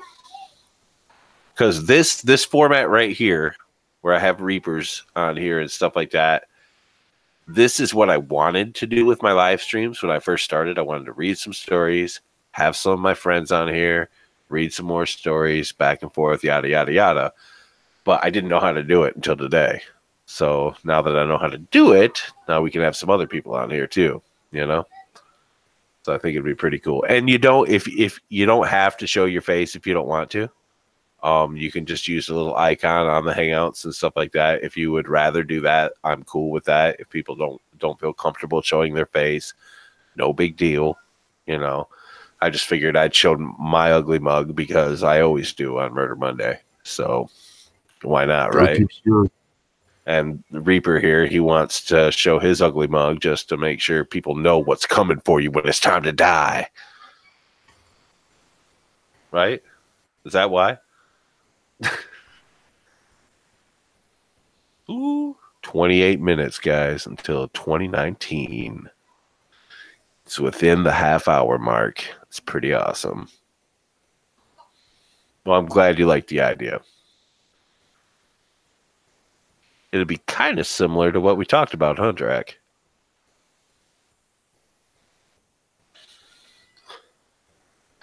Which is another reason I'd like to have you on here, because we kind of got to see what our chemistry is and stuff like that when we're together, you know?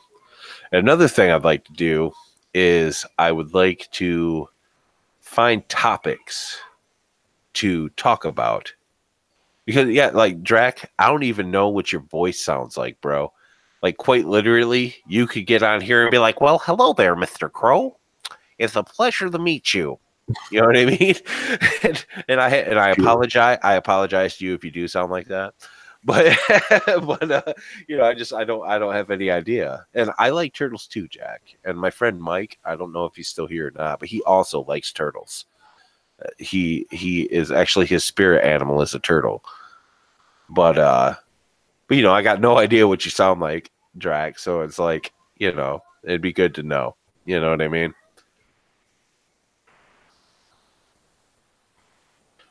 I tell you what, I hear some weird stuff out there coming out there from this party that's going on at my house.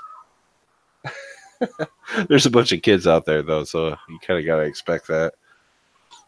I will maybe read another story. Let me find another one though.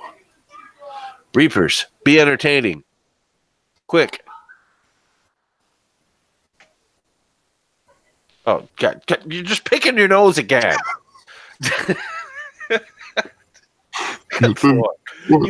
You had one job. One job. Oh, come on, I gotta get another one here. I can't imagine why everyone left. All right. Just sitting here watching the Reapers pick what used to be a nose. All right, man, Drac, you have a good New Year's. Thanks for hanging out. Thanks for stopping in. I appreciate it. And I hope that 2019 is at least twice as good as 2018 was, man. I'm not sure if I've ever read this. Wait, this one. All right, so I'm going to read this one. This one is a short one. Oh, a really short one. But who cares? It's called Black Magic. And it's by Immortal Combat 13. Mad Henry was a hermit who lived alone in a decrepit mansion at the edge of town. Rumors were rife about the wild-eyed man. Some folks said that he was a magician who called upon the powers of darkness to wreak havoc upon his neighbors. Others called him a mad doctor who could restore life to foul corpses from the local cemetery. No respectable citizen in town had anything to do with Mad Henry. One year, a new family moved to town with a lovely daughter, Rachel, who caught Mad Henry's eye. He showered the maiden with gifts, goblets of pure gold, necklaces of pearl, and a pot of daisies that never dropped a single petal. Despite the gifts, Rachel fell in love with another, Joffrey, a handsome young man just home from university. A week after meeting, they eloped, leaving behind a stunned Mad Henry. When Rachel and Joffrey returned from the elopement, they threw a big ball and invited everyone in town. While Rachel was waltzing with her father, she heard a clap of thunder. Lightning flashed again and again. Suddenly, the double doors blew open and a breeze whirled in, bringing with it the smell of dead, decaying things. Mad Henry loomed in the doorway, pupils gleaming red with anger. He was followed by the grotesque figures of the dead, who came marching 2 by 2 into the room. Their eye sockets glowed with blue fire as they surrounded the room. 2 of the corpses captured Joffrey and threw him down at the feet of their lord. Red eyes gleaming, Mad Henry drew a silver-bladed knife and casually cut the bridegroom's throat from ear to ear. Rachel screamed and ran forward, pushing through the foul, stinking corpses of the dead, and flung herself upon her dying husband. "Kill us both!" she cried desperately. But Mad Henry plucked the lass out of the pool of blood surrounding her dead husband and carried her out into the thundering night.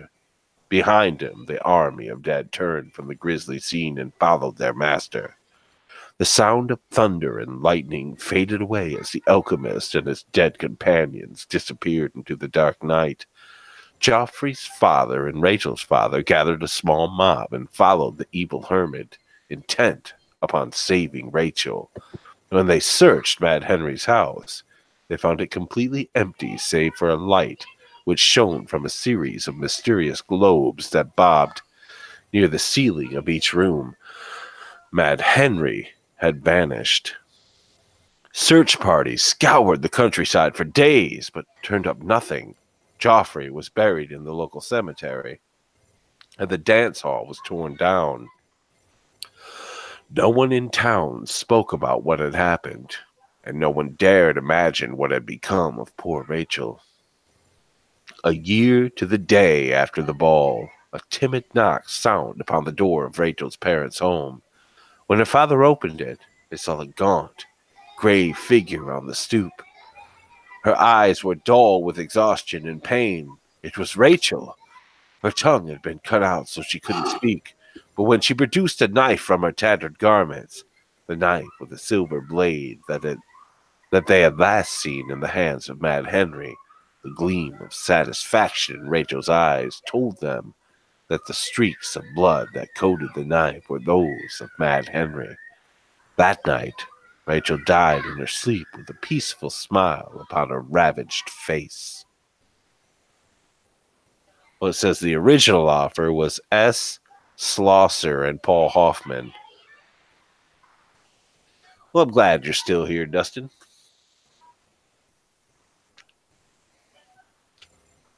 So what'd you think about that story? It sounded like an urban legend. Yeah, it's a pretty quick one. It was a quick little short, little tiny story there. It was all right. I mean, it had like that urban legend-y feel to it. I thought it almost felt like one of them old movies, like the black and white old horror movies. You know what I mean? Like that you would see on. I don't know if you guys have Spenguli over there or not, but you know, like they have him here. You do have Spenguli? Yep. Yeah, it kind of reminded me of like one of the movies you'd see with that or something. You know what I mean? Something like that. Of course, it was super short, but like that still had that feel to it to me. You know what I mean? Something you'd see in an old black and white horror movie.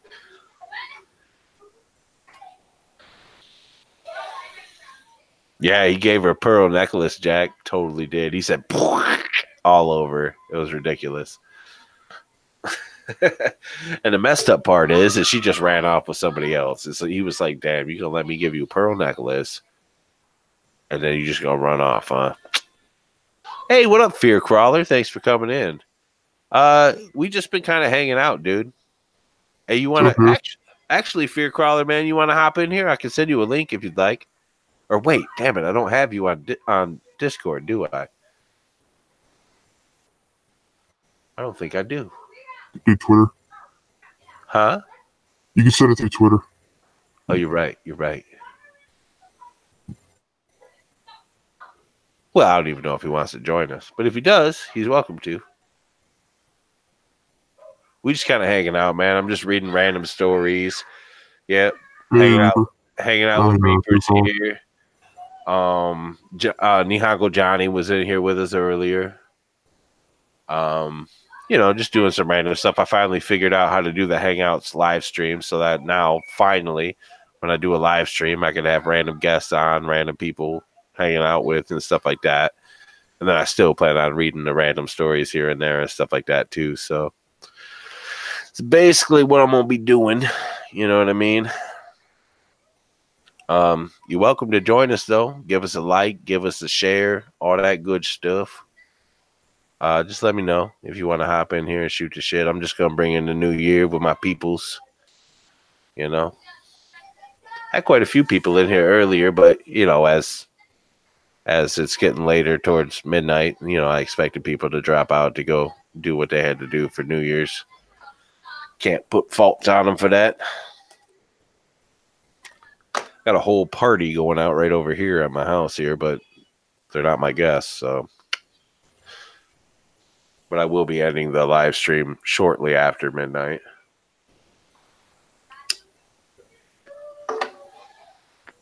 Drinking a bit. But I'm almost out of liquor and I ain't even like shit-faced or nothing, which is surprising. Reaper's been sitting here picking his what used to be a nose. Don't. I seen that hand. Keep it down, boy. Keep it down.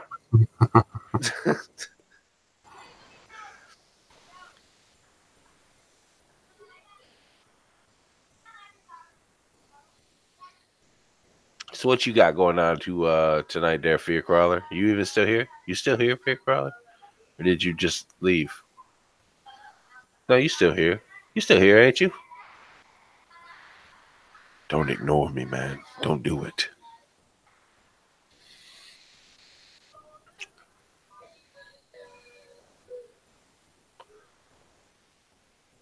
That was really weird sounded. Like, I swear to God, all the kids that are out there, like in unison, were like, doo, doo, doo. And it was just like 5 kids at once doing it, and it sounded weird. Little kids can be creepy. I don't even know what's going on out there anymore. It's freaking me out. Are little kids drinking out there? Is that what's going on? Little kids is drinking? All right, I guess I'll read another story. We still got 15 minutes. I can read a short one.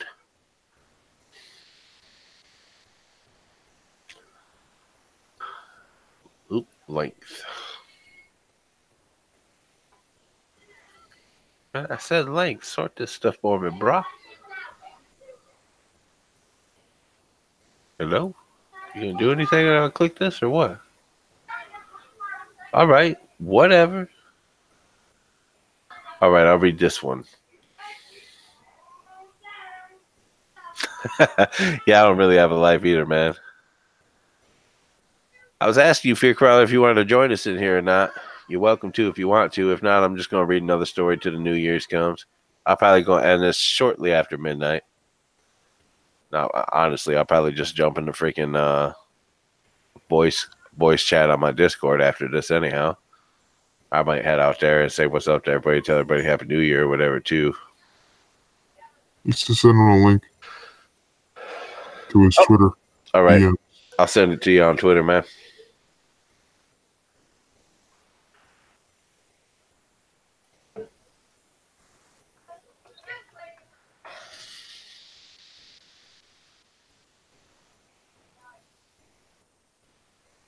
The Ashton Kutcher lookalike.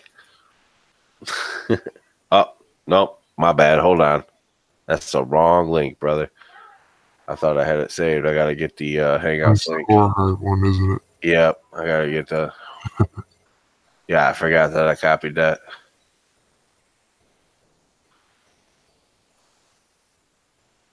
There you go. That's the one. That's the proper link. Did not mean to send you the wrong link.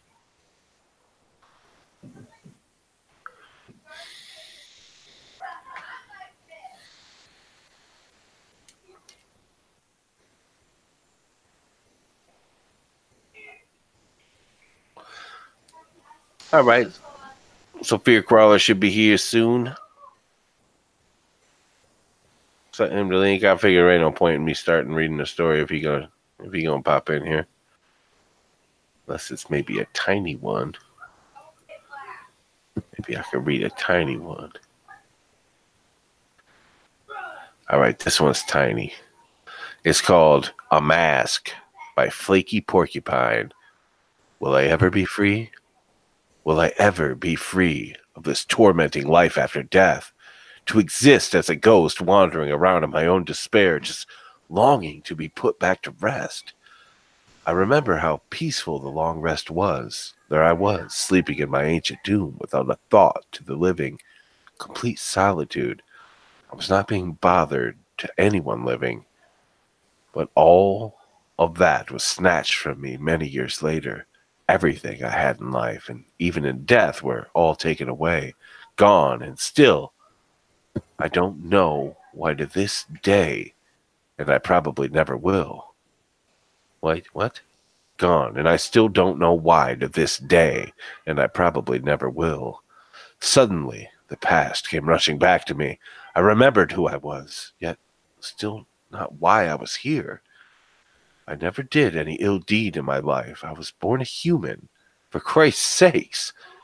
Not this fiend, this creature lurking through the night and mad with anguish as I gloss over everything I have lost. This legend of campfire tales and nightmare fuel. The scary stories that small boys tell in the dark. But all I have left is this damn mask that taunts me so. I can't be separated from it. Everywhere I go, it trails behind me. Everywhere I turn, it would follow me like a long lost puppy. I passed by a graveyard. Lavender Town was its name, to be exact, or at least the town's name.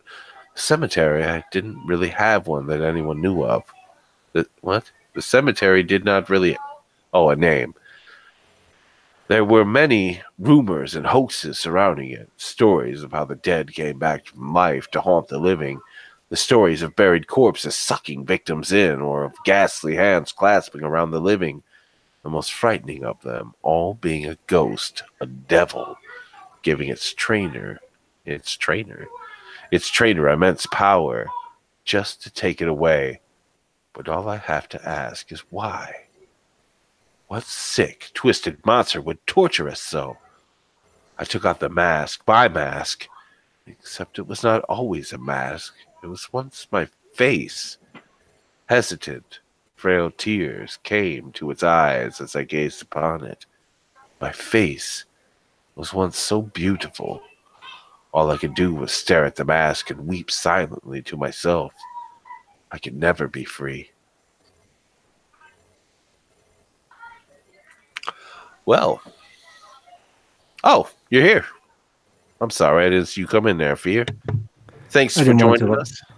I didn't want to interrupt. Yeah, it was just a tiny story there. No problem.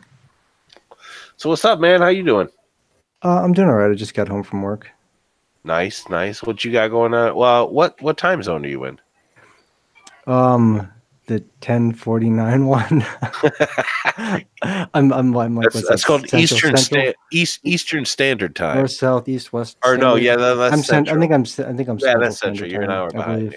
Yeah, we got 10 minutes before the new year comes in for us. Yes, I'm this area time. Yeah. So thanks for joining us on our last 10 minutes before 2019 comes to fruition. I still got an hour yet, so. Yeah. Yeah, I celebrate an hour after this ends. Yeah. Nice. Yep, just been chilling, just hanging out a little bit. That's cool. Yeah, ain't got too many people in here. This is like how big my live streams are, and I've got like over 1,000 subs, and I get like 3 people. So well, honestly, dude, normally there's at least a good 10 or so people, at least 10 to 15 people in here. Wouldn't you say, Reapers? That doesn't make me feel better. I mean, normally I don't have people come hanging out and stuff like that. I just figured out how to do this today. So, like, this is how I wanted to do my live streams from the beginning. I wanted to read some stories, then have some people on, talk to them a little bit about their channels, about what they do, all that good stuff. You know what I mean? Just kind of shoot the shit a little bit. But I didn't know how to do it for like ever because I'm like a newbie on freaking YouTube and stuff. You know what I mean? How many subs you That's got now, dude? Oh geez, I'm at like almost like I'm at like 1650, I think, somewhere around there. I think. What? Yeah. Damn, you like blew the fuck up, dude. Kind of. I mean, that's. I mean, I didn't hit 1,000 subs until like January of last year, December. Well, Yeah. yeah, like oh, just say January of this year, I should say. So I mean, it's been 2.5 years, and I've got like 150 videos or something like that. So. You know what though, dude? Like, that's a shit ton of subs though in a year that you've gotten. That's true. That's true. Yeah, you know what I mean. Look at it like that. It might have took you a while to reach that first 1K and stuff like that, but man, I mean, that is blowing up if you think about it.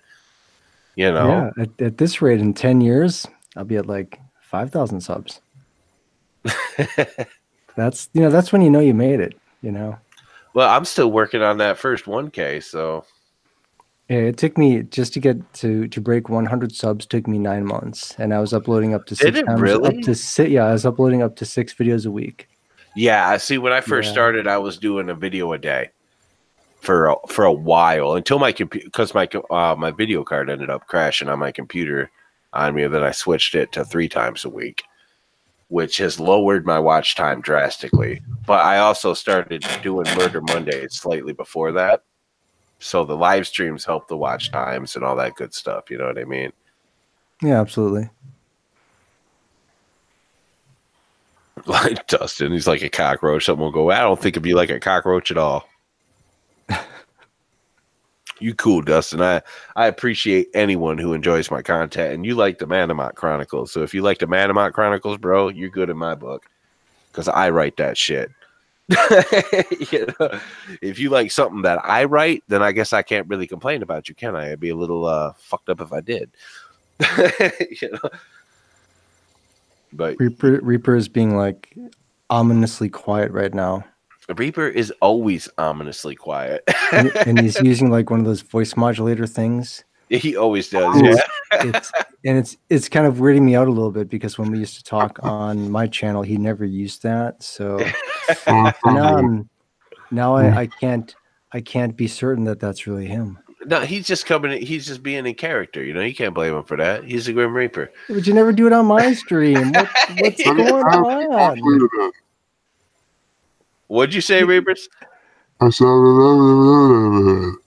Oh, yeah, I was watching. That's what I thought you said. I was watching. I was watching one of Quipster Puck's videos, and then you were in it, in character. I was like, but he doesn't do that in my videos. Why is he all normal in my shit? Was it the Wait, you really? One? That was the one. I think that was the one with Raggedy Andy, I believe, right? Yep. Yeah. Yeah. That was a really good one. You really think so, Dustin? You think that the Manamont Chronicles is one of the best series you've heard in a while, huh? Wow. I'm sorry that there's been such shitty series. I'm having fun writing it though. It's fun writing it, even though each little installment I put on there like cuts off like ridiculously abruptly and shit. You know what I mean? It's like harder and harder to come up with new stuff. Does it come up harder and harder to come up with new stuff, or does it get easier? I'd say it gets easier because I got like a little blueprint in my head on how I want this, like the basic layout of the story to play out.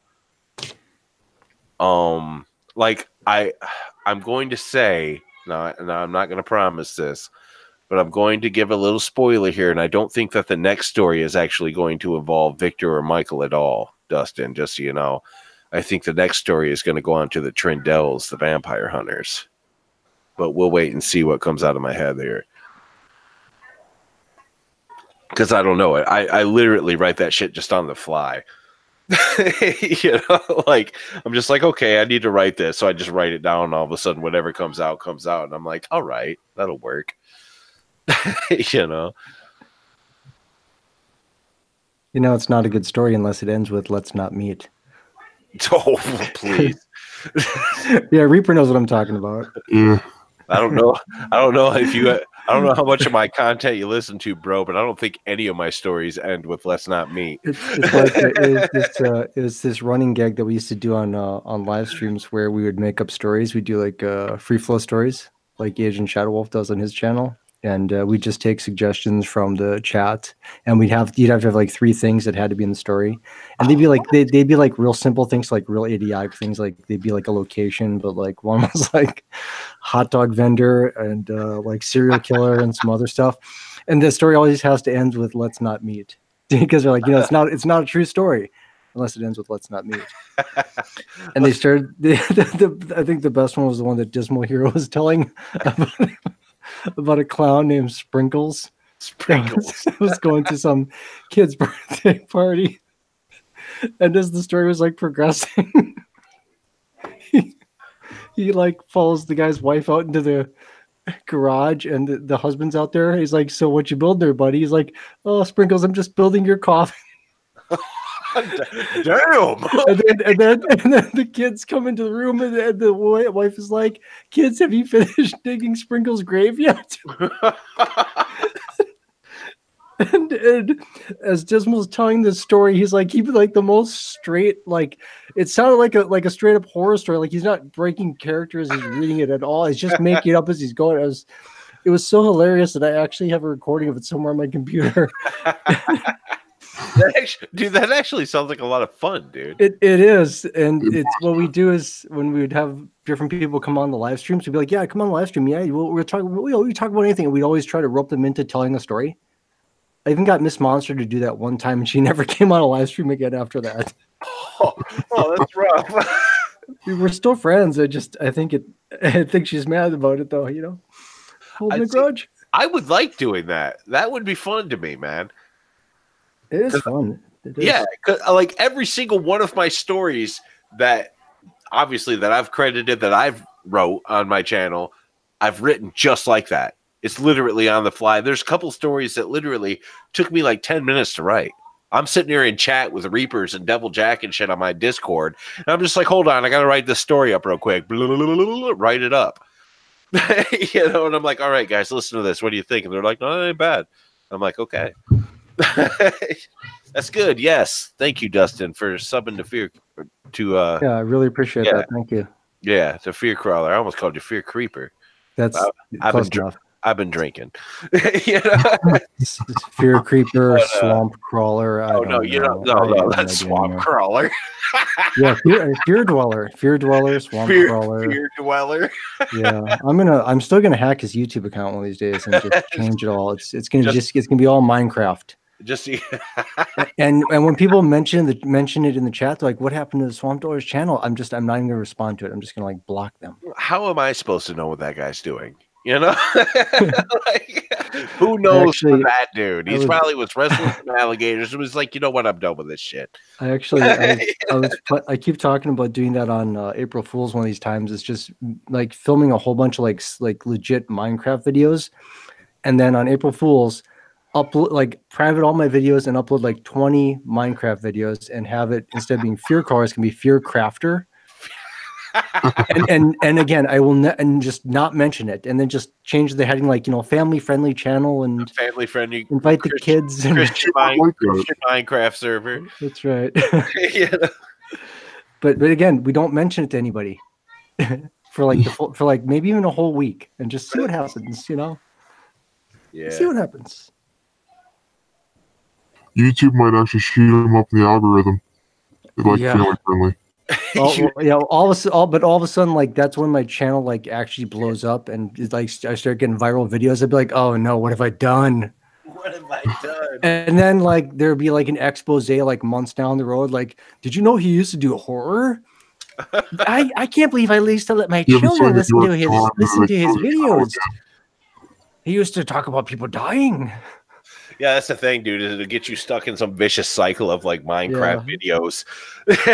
You were like, some sort of like a mental breakdown or something. All of a sudden, I got like 50,000 freaking subs, and I'm making money. And they're all 9. Yeah, they're all 9 years old. buying my merchandise. You guys want to hear a scary story? No, build something. Damn it. You'll be having that same picture except for Minecraft style on all your merch. That's right. Low res.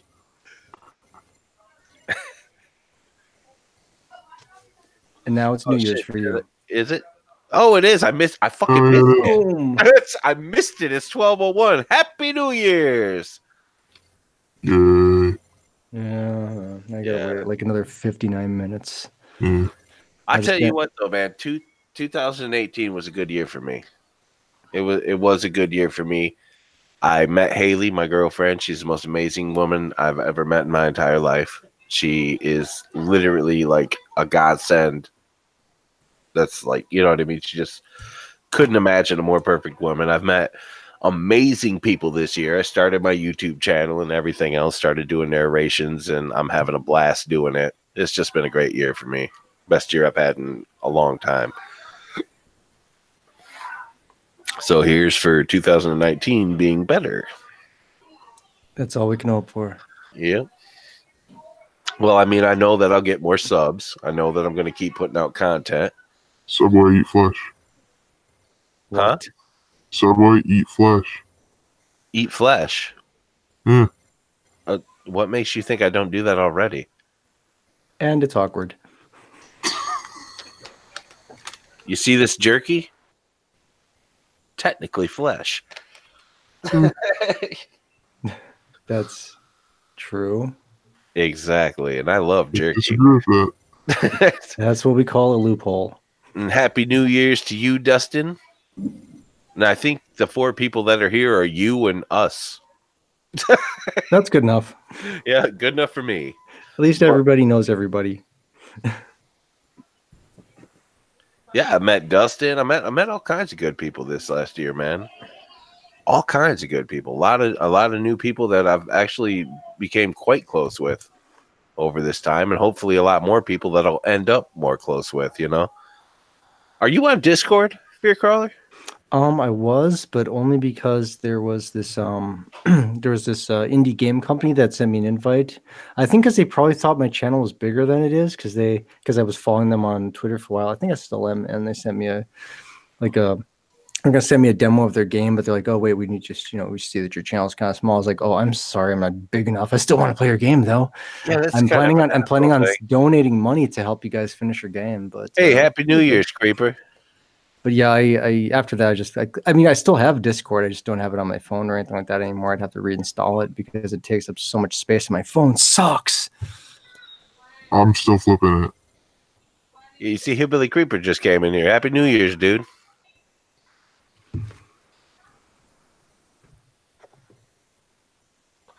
But yeah, I was gonna say I can invite you to my Discord server, but if you ain't really hanging out on Discord much, anyways, it's all good. No, it's just like it's like even like if you go to my Instagram is just all thumbnails. I mean, I don't really do anything there either. So I haven't posted anything on Instagram. My Instagram is actually like a bushcraft Instagram. I have a bunch of like pictures of mushrooms and wild edibles and nature. You know. And what you gotta do now is you just gotta like make the pictures like go in a progression where they start getting more dark and violent and distorted. It's just very slowly. Hold on. Dustin, do you follow me on Twitter? If you follow me on Twitter, send me a message with your Instagram, with your Discord info, and I will send you a link to my Discord. Okay, man? If you got a Twitter, because I'm not just gonna put it up here on on the live stream, because I'm kind of careful on who I let into my Discord to prevent drama. Yeah, because then next thing you know, somebody leaks your nudes, and then I mean, it's all downhill from there. I tell you what, that's the last thing I need is someone leaking my nudes. I'll have like one sub left, and it'll be me. Yeah. Or maybe it could Jack, Nihongo Johnny, and Reapers. Or maybe you'll go viral. I mean, it's 50-50. Sometimes you gotta just roll the dice. No, dude, I'm telling you, trust me when I say it's not 50-50. 70-30? I don't know. Maybe 70-30. If I'm lucky. You know? But I guess I'm gonna call this now since the New Year's is here. Thanks for hopping on. Thanks for stopping in there, Fear Crawler. Appreciate it. Absolutely. It's cool talking to you, man. Nice talking to you as well. Stop in again some other time, dude. I plan on doing it like this more often now on the Murder Mondays. So you're more than welcome to join us some other time, dude, if you want. That'd be cool. Sounds great. All right, man. Y'all have a good night. Happy New Year's to everybody. Oh, hold on. Dustin, you don't have a Twitter, dude? Get Twitter. Well, how the hell? It's free. See, that's the thing. I don't have a Facebook. Facebook is so 2009. Dustin, do you have Dustin, do you have an Instagram? Facebook is a dying platform. Hold on. If you have an Instagram, I am about to post in here what my Instagram is right quick. What the No, he's gonna make a Twitter. It's good. It's good. He's gonna make a Twitter. It's good. It's all good. And it's free. All right, so my Twitter is like Flies Crows. I think there's a link to my Twitter on my channel here. So hit me up on Twitter, dude. I'll keep an eye open for it, and then give me your Discord info, and I'll send you an invite. All right, Dustin. And I am going to. Yep, I'm going to call this one for tonight, and I hope you all have a wonderful New Year's. Thank you all for hanging out. Thank you all for stopping in. Don't drink and drive. You know, I got to say that for legal purposes. But, yep. All right. Y'all have a good one. See ya. See ya.